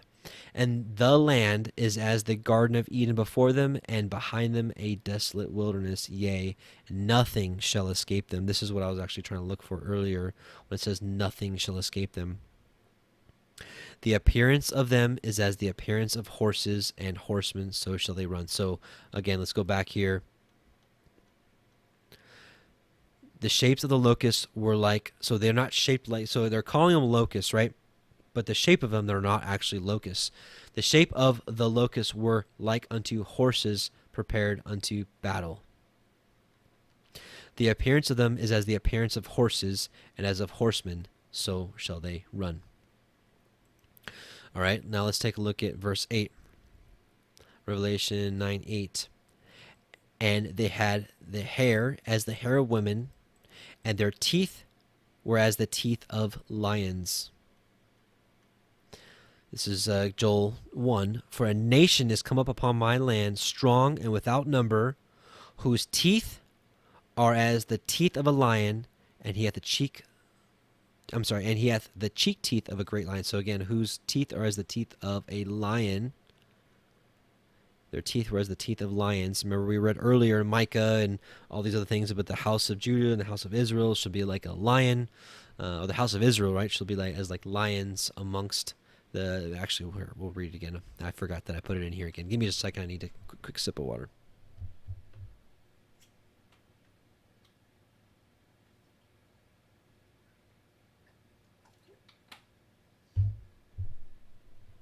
Okay. Excuse me. Micah 4:10 through 13. Be in pain and labor to bring forth, O daughter of Zion, like a woman in travail. Remember, I told you we're going to see this a lot tonight. For now shalt thou go forth out of the city, and thou shalt dwell in the field, and thou shalt go even to Babylon. There shalt thou be delivered. There Yahweh shall redeem thee from the hand of thine enemies. Now also many nations are gathered against thee that say, let her be defiled, let our eye look upon Zion.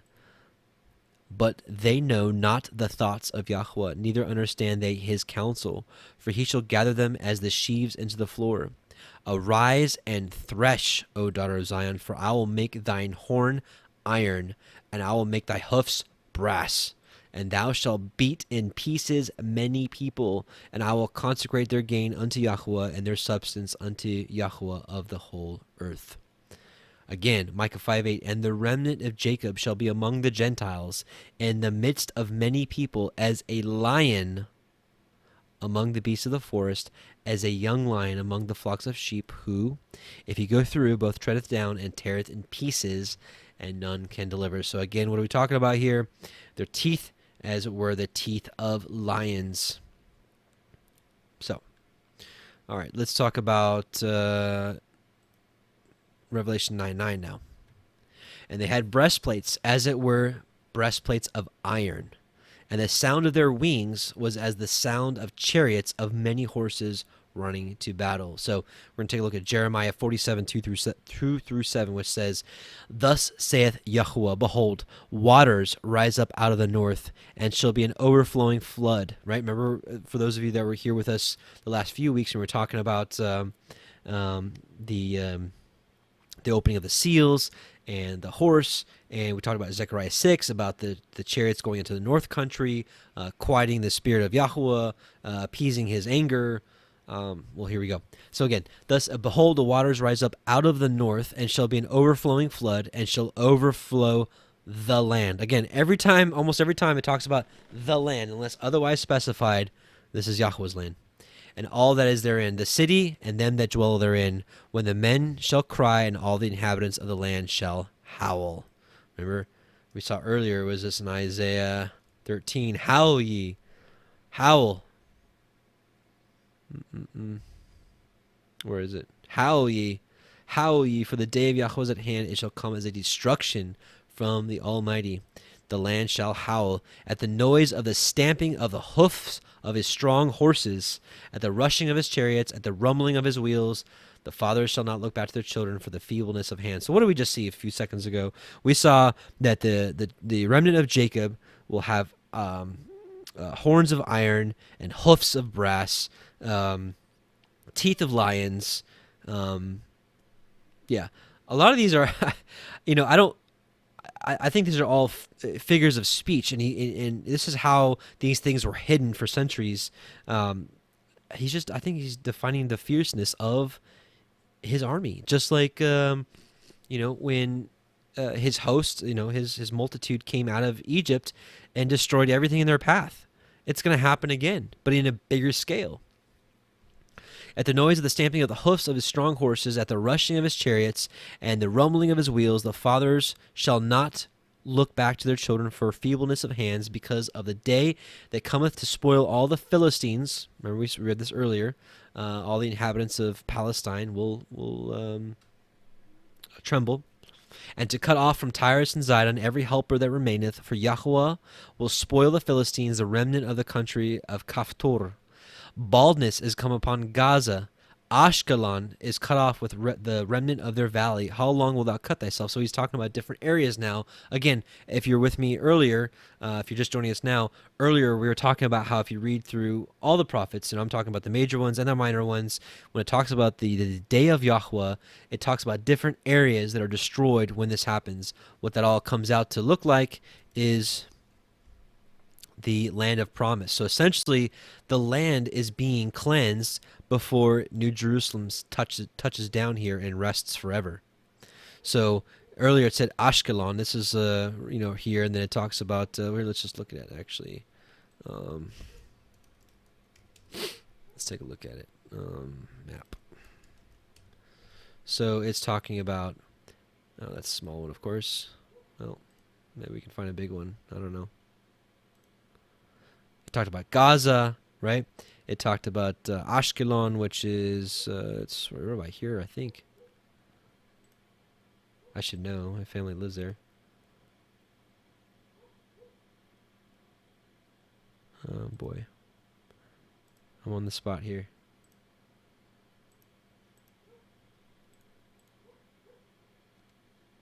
Okay, Ashkelon hits a little further south. Okay, Ashkelon, right? Gaza. Any case. So, I mean, here it's telling you right now, when this happens, Ashkelon is cut off. I mean, if all this destruction wasn't talking about that land over there right now, why is baldness come upon Gaza? You know where Gaza is. I just showed you where Ashkelon is. You know where Palestine is, right? O thou sword of Yahuwah, how long will it be before thou be quiet? Put up thyself into thy scabbard, rest and be still. How can it be quiet, seeing Yahweh hath given it a charge against Ashkelon and against the seashore? There hath he appointed it, right?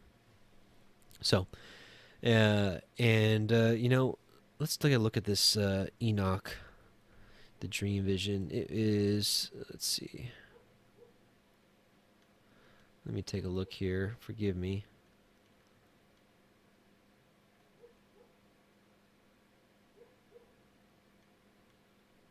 No. Extreme vision. Here we go.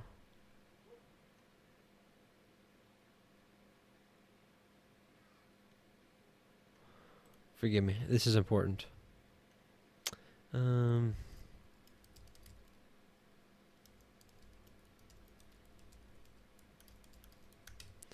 Apologize. No, that's not.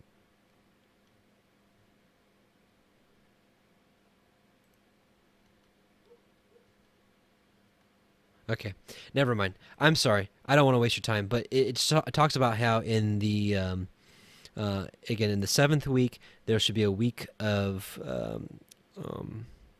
apostasy, and then in the 8th week, at the end of the 7th week, a righteous generation will wake up, and then when it turns into the 8th week, that righteous generation is given a sword, right? So it says, O thou sword of Yahweh, how long will it be before thou be quiet? Put up thyself into thy scabbard, rest and be still.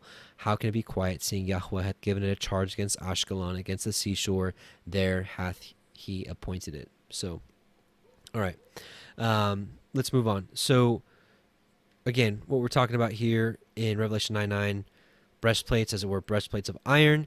The sound of their wings was as the sound of chariots of many horses running into battle. So, Joel 2:5-10, like the noise of chariots on the tops of the mountains shall they leap, like the noise of a flame of fire that devoureth the stubble, as a strong people set in battle array. So obviously we can see that that's essentially talking about the same thing. Before their face the people shall be much pained. All faces shall gather blackness. They shall run like mighty men. They shall climb the wall like men of war. And they shall march every one on his ways, and they shall not break their ranks. Neither shall one thrust another. They shall walk every one in his path. And when they fall upon the sword, they shall not be wounded. They shall run to and fro in the city. They shall run upon the wall. They shall climb upon the houses. They shall enter in at the windows like a thief. The earth shall quake before them. The heavens shall tremble. The sun and the moon shall be dark, and the stars shall withdraw their shining. So, actually, this is what I wanted to read. I forgot I pulled this back up again. So, Isaiah 13:1-8, the burden of Babylon. We read this at the beginning. Now, we're going to read it again, because a lot of this has application to what we just read. The burden of Babylon, which Isaiah the son of Amoz did see, lift ye up a banner upon the high mountain, New Jerusalem. Exalt the voice unto them, shake the hand, that they may go into the gates of the nobles. This is the righteous nation going into the gates. I have commanded my sanctified ones, right, his holy ones. I have also called my mighty ones for mine anger, even them that rejoice in his highness. So this is telling you right now that his sanctified ones, the ones that rejoice in his highness are the ones that are being called to take care of business, essentially.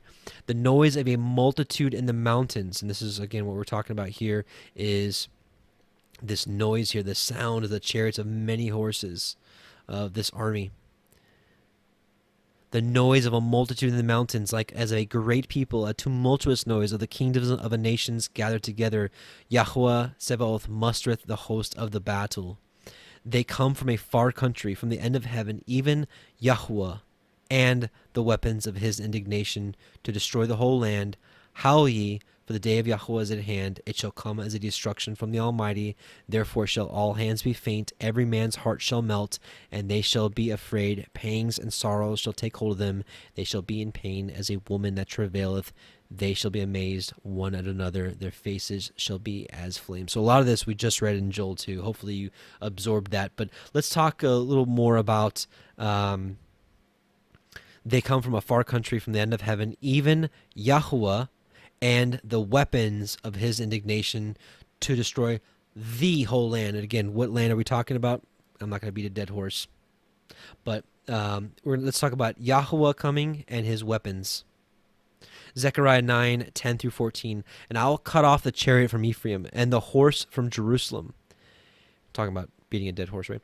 And the battle bow shall be cut off, and he that speak peace unto the heathen, and his dominion shall be from sea even to sea. This is Messiah. And from the river even to the ends of the earth. As for thee also, by the blood of the covenant, I have sent forth thy prisoners out of the pit wherein is no water. Speaking about opening up the bottomless pit, right? Turn you to the stronghold, ye prisoners of hope. Even today do I declare that I will render double unto thee.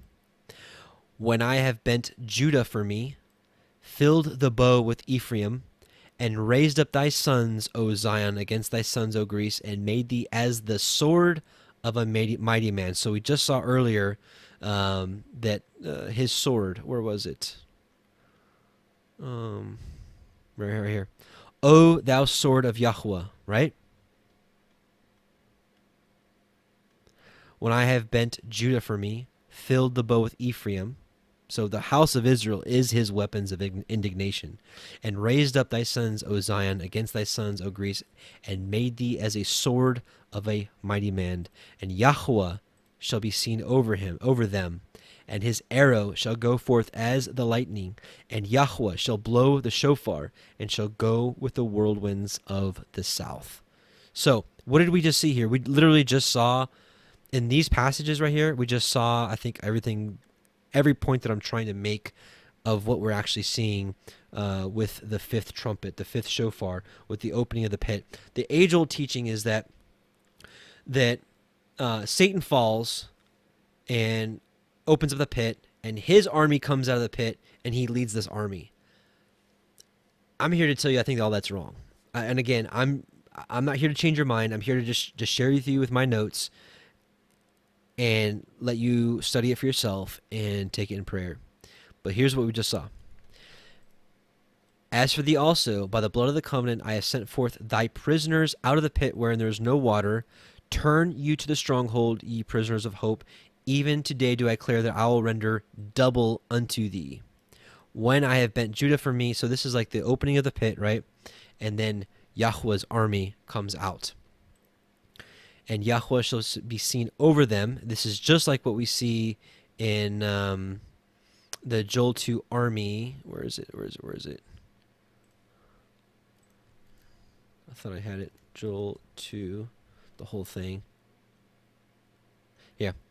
Joel 2:11. And Yahweh shall utter his voice before his army, for his camp is very great, right?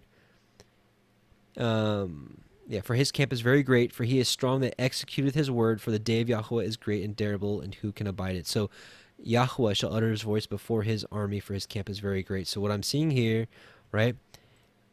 Oh, no. And Yahweh shall be seen over them. This is his army, shall be seen over them. And his arrow shall go forth as the lightning, and Yahweh shall blow his trumpet. And who is his arrow, right? I bent Judah for me, filled the bow with Ephraim. Ephraim is the arrow.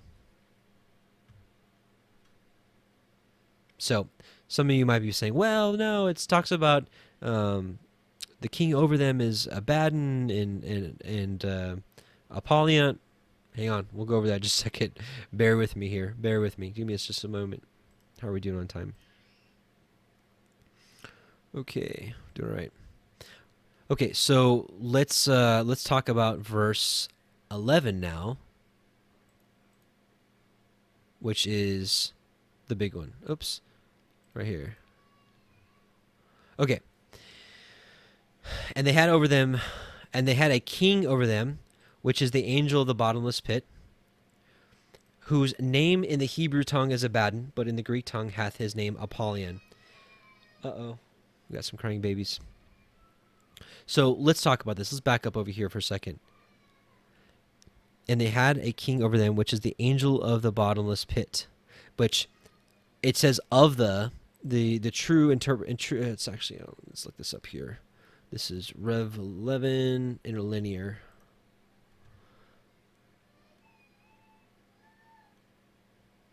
Okay, this is what the interlinear says. They have over them a king, the angel of the abyss, right? The angel over. It says of the. It's really over the abyss. Let's actually look at that. Let's look at that. Hang on.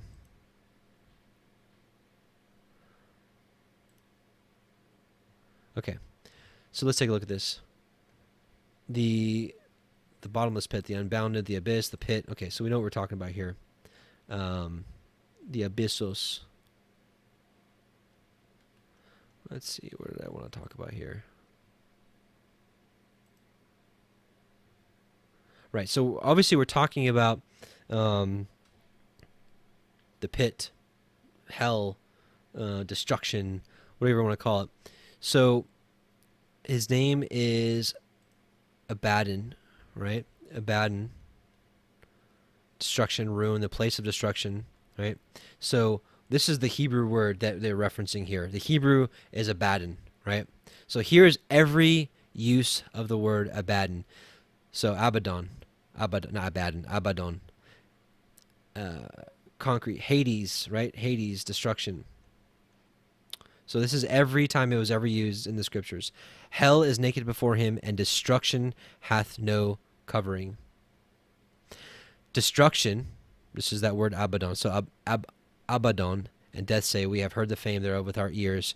For it is a fire that consumeth to Abaddon, and would root out all mine increase. Shall thy loving kindness be declared in the grave, or thy faithfulness in Abaddon, destruction? Hell and Abaddon are before YHWH. How much more the hearts of the children of men? Hell and destruction are never full, so the eyes of man are never satisfied. This is not talking about Satan. The age-old teaching is that what this is saying, so let's slow down. And they had a king over them. This is the army, which is the angel of over, it should be read, the angel over the bottomless pit. So whose name? Now, whose name are we talking about? Are we talking about the name of the angel, or are we talking about the name of the bottomless pit? I'm here to tell you, I believe that this is talking about the name of the bottomless pit, because the name of the bottomless pit is Abaddon. There is no angel named Abaddon. None. There's no use of Abaddon being for Satan here. Not one. Not a one. Let's talk a little bit more about this, okay? Let's slow this down. So again, what I'm saying here is they had a king over them, a king that ruled over the army, which is the angel over the bottomless pit. The bottomless pit's name is Abaddon, which is true. And in the Greek tongue hath name Apollyon, destruction. Okay? So I believe that this name Abaddon and Apollyon is talking about the name of the bottomless pit. So now we're going to talk about who is the angel that is over the bottomless pit. You would instantly say Satan. Is he? Remember, we're going to find out here, Satan is a prisoner of the bottomless pit. Would an inmate, regardless of how much fame he may have, what is an inmate of a prison be considered the ruler of the prison?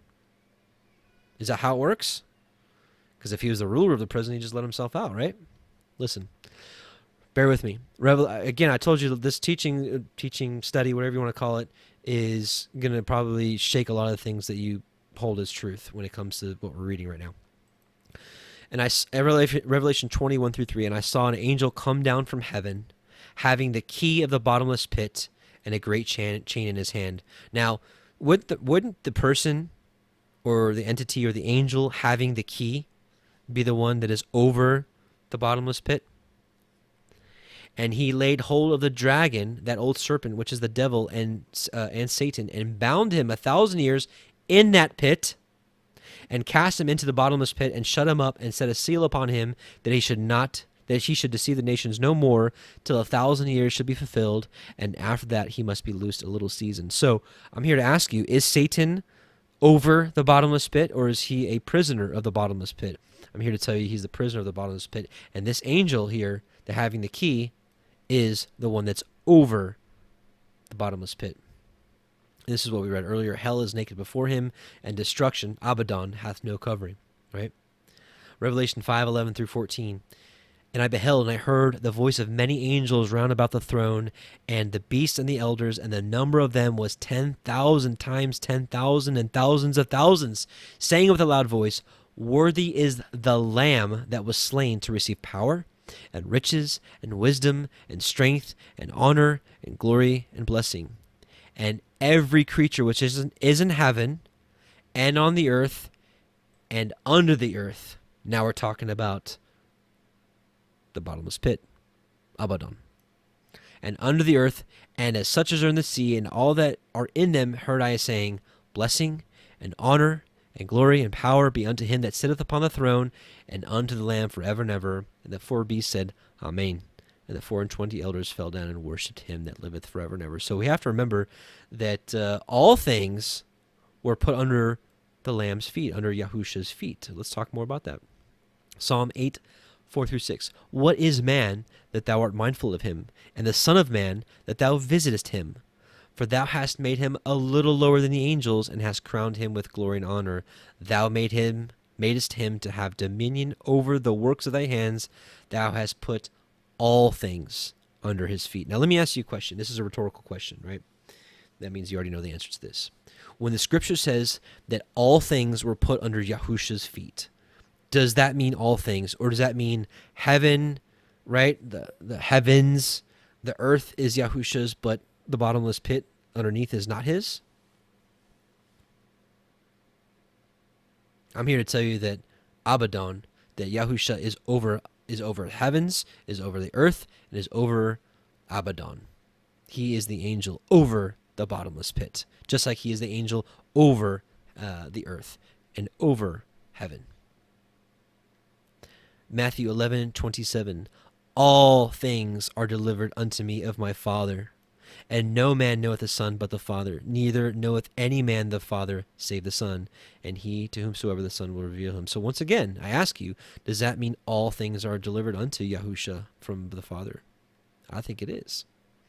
John 3:35, the Father loveth the Son, and hath given all things into his hand. So again, I'm here to tell you that Yahusha and the king over them, which is the king over this army, which I believe is the Joel 2 army, which I do believe is the 144,000, maybe even the great multitude. I don't know exactly how that works, but at least the 144,000. They had a king over them, which is the angel, and I don't know why this wasn't translated over, because it should say over the bottomless pit. But regardless, this angel has control of the bottomless pit. And we just saw in Revelation 20 that if Satan, the dragon, was the angel of it, he would have the key. He would have the ability to escape this prison if he was the owner of it, the ruler of it, right? So again, all right. So let's keep going. Last one. Yeah, John 17:2. As thou hast given him power over all flesh, that he should give eternal life to as many as thou hast given him. So this one has all flesh. I didn't mean to put this one in here, but again, all things are in his hand. So I believe that truly means all things. All right. Let's see. What else did I want to talk about tonight? I think we're doing good on time. I think we are. Yeah, we are about finished. So. Brothers and sisters, I pray that this was a blessing. So let's read this one more time, actually through, and we can maybe make some sense out of this. So one more time, Revelation 9:1-11. And the fifth angel sounded, and I saw a star fall from heaven unto the earth, and to him was given the key of the bottomless pit. And he opened the bottomless pit, and there arose a smoke out of the pit as the smoke of a great furnace, and the sun and the air were darkened by reason of the smoke of the pit. And there came out of the smoke locusts upon the earth, and unto them was given power, as the scorpions of the earth have power. And it was commanded them that they should not hurt the grass of the earth, neither any green thing, neither any tree, but only those men which have not the seal of Yahweh in their foreheads. And to them it was given that they should not kill them, but that they should be tormented 5 months, and their torment was as the torment of a scorpion when he striketh a man. And in those days shall men seek death, and shall not find it, and shall desire to die, and death shall flee from them. And the shapes of the locusts were like unto horses prepared unto battle, and on their heads were as it were crowns like gold, and their faces were as the faces of men. And they had the hair of women, and their teeth was as the teeth of lions. Which again, so we went through all these things, and a lot of these things describe the remnant of Israel. And they had breastplates, as it were breastplates of iron, and the sound of their wings was as the sound of chariots of many horses running to battle. And they had tails like unto scorpions, and there were stings in their tails, and their power was to hurt men 5 months.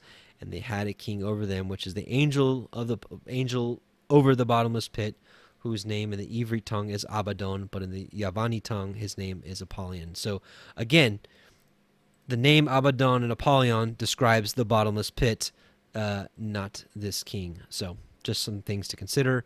And again, remember this.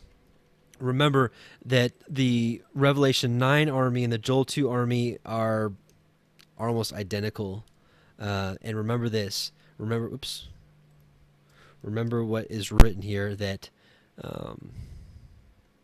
again, Joel 2:11 says, "And Yahweh shall utter his voice before his army, for his camp is very great. For he is strong that executeth his word, for the day of Yahweh is great and very terrible, and who can abide it?" So this is saying that this is his army. Now, I will say, just to be fair, it was said that Assyria, like in the time of the destruction of the northern kingdom of Israel, it was said that, "Oh, Assyria, the rod of my anger," and Assyria was the ones that destroyed the northern kingdom.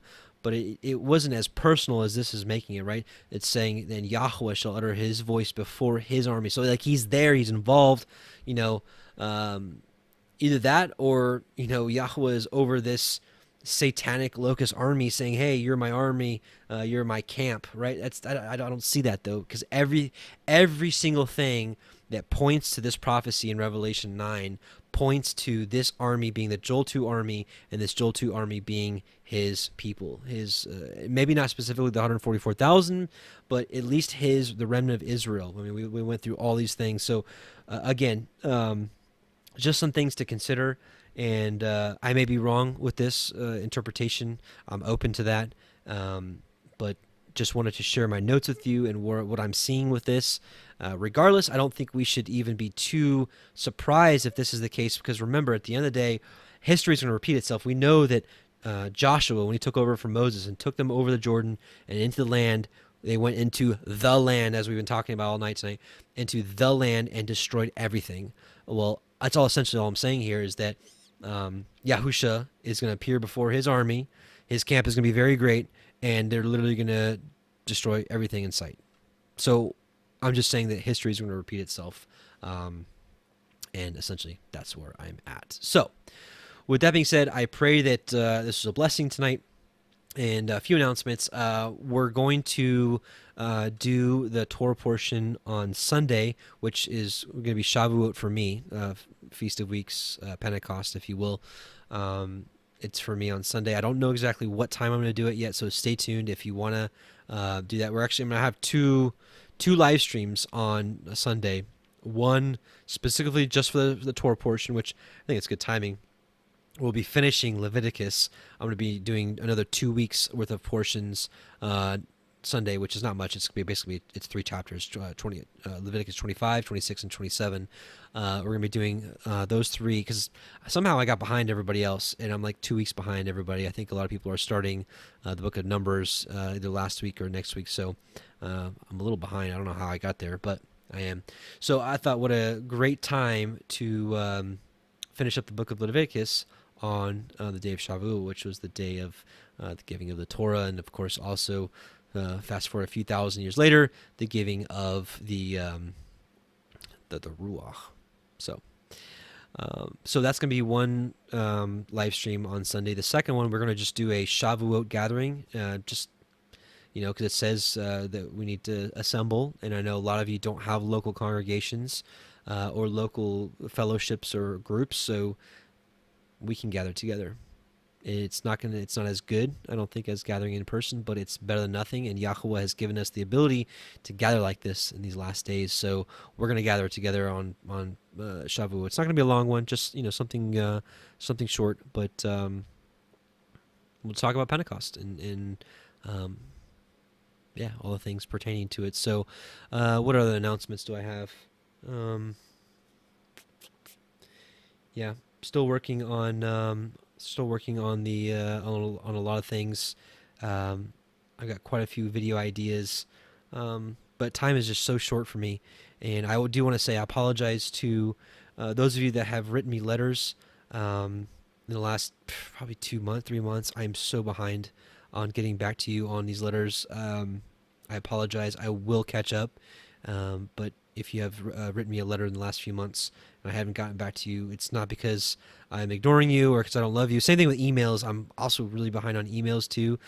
So all I ask is you have patience with me, and I will we'll answer every single one. So sorry, I apologize. I really do. But I only just have so much time in the day, especially with now on top of everything else that I was already doing. I'm doing the full audio, the full Bible audio recording, or I'd say Bible, the whole Scripture recording audio, which we're doing recording about 3 days a week right now. So I added that on my plate, and so anyways, sorry for the excuses. I hate excuses, but it is what it is right now. So just have patience with me. Other than that, I know we're living in some interesting times, and especially with this COVID thing and all that, brothers and sisters, man, this is the time. If you haven't seen the video we put out probably about a month ago now, it's called Avoiding the Mark of the Beast. I really think you should watch it. It's only like 20-something minutes or 30 minutes or so, but it really sharpens you on what we're supposed to focus on, which is him and his ways. Forget all the noise of what the world is preaching right now, brothers and sisters, and this is a perfect time to put all that aside and focus on him, focus on his word, which is his Torah, and let's refine our walk like how Messiah walked, because ultimately that's what's most important, and that's what Yahweh asks of us. It's it's not much to ask from us, quite frankly, is with everything that he has done for us. I mean, think about it. The book of Enoch, it talks about, observing all these wonderful things that he's made for us. And, we take it for granted. We really do. We take a lot of things for granted, I mean, just his creation is just magnificent. And I'm asking if you ever thank him for it. I'm asking myself, do I thank him enough for it? Just an amazing Elohim, and I don't know about you, but I'm very thankful for him being merciful to me, a sinner, and I hope you feel the same way, because he is worthy of all praise, all glory, everything. So let's do a couple things. We're going to pray. We're gonna say the Aaronic blessing. And we're going to play the Song of Moshe, which has so many prophetic implications of what's to come. It's unbelievable. So I pray that's a blessing for you. And by the way, while we're recording the scripture audio, when we got to Exodus 15, we paused, and we're making our own version out of Alan's beat and rhythm, but we're going to put a little spin on it. So we'll have another version to sing and to listen to, but it'll be me singing. So the singing won't be as good, but maybe it'll be a different melody for some of you that may not like. I know I've heard from a lot of you that, hey, love the lyrics and whatnot, but the melody's not quite for us. Well, hey, I'm gonna have another version out for you. So, anyways, I'm rambling. So let's pray and let's do the Aaronic blessing. Oops, and we will be ready to go. So. Let's bow our hearts, as Alan would say. Heavenly Father, Yahuwah, we just come before you in Yahusha's name, and we thank you first and foremost for your word, our King, the Torah made flesh. Thank you for the offering that he offered to reconcile us back to you, Father, and to show us the right way to walk, which is in your Torah, the straight and narrow path. Abba, we pray that you continue to guide us along this path. We know that we may stumble, but we pray that you forgive us of our shortcomings, and that each time that happens, that we learn our lesson, that we learn from our mistakes, and we move forward, Abba, and that we deviate neither to the right hand or to the left of the path that you've given before us. Abba, we pray that you strengthen us for the days that we're living in and for the times ahead, and we pray that you help us to be ready for that day when Yahusha comes back. We bless you, and we magnify you, and we send a multitude of hallelujahs to you in Yahusha's mighty, mighty name. Amen. Yevarechecha Yahweh ve'yishmerecha, Ya'er Yahweh panav elecha ve'yachnuneka, Yisa Yahweh panav elecha ve'yashem lecha shalom. Yahweh bless you and keep you. Yahweh make his face shine upon you and be gracious unto you. Yahweh lift up his countenance upon you and give you peace. All right, brothers and sisters, we're going to play the Song of Moshe. We're going to finish up tonight. I love you, and we'll see you on Sunday, the first day of the week, for a Shavuot gathering and the Torah portion. So, all right, shalom.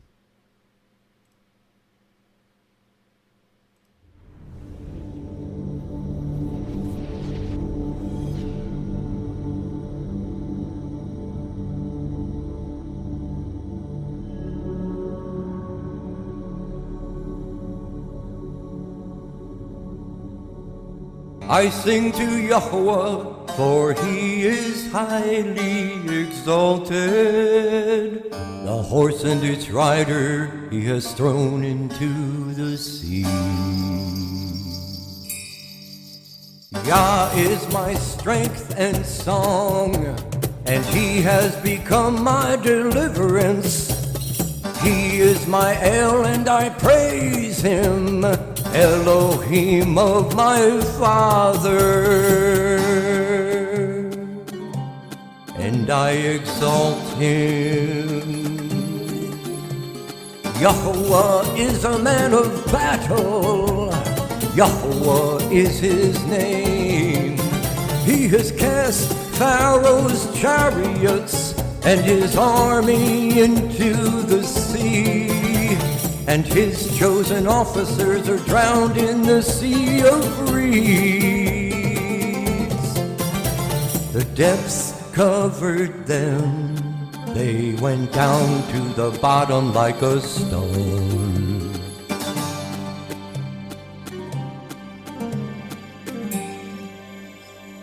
Your right hand, O Yahuwah, has become great in power. Your right hand, O Yahuwah, has crushed the enemy.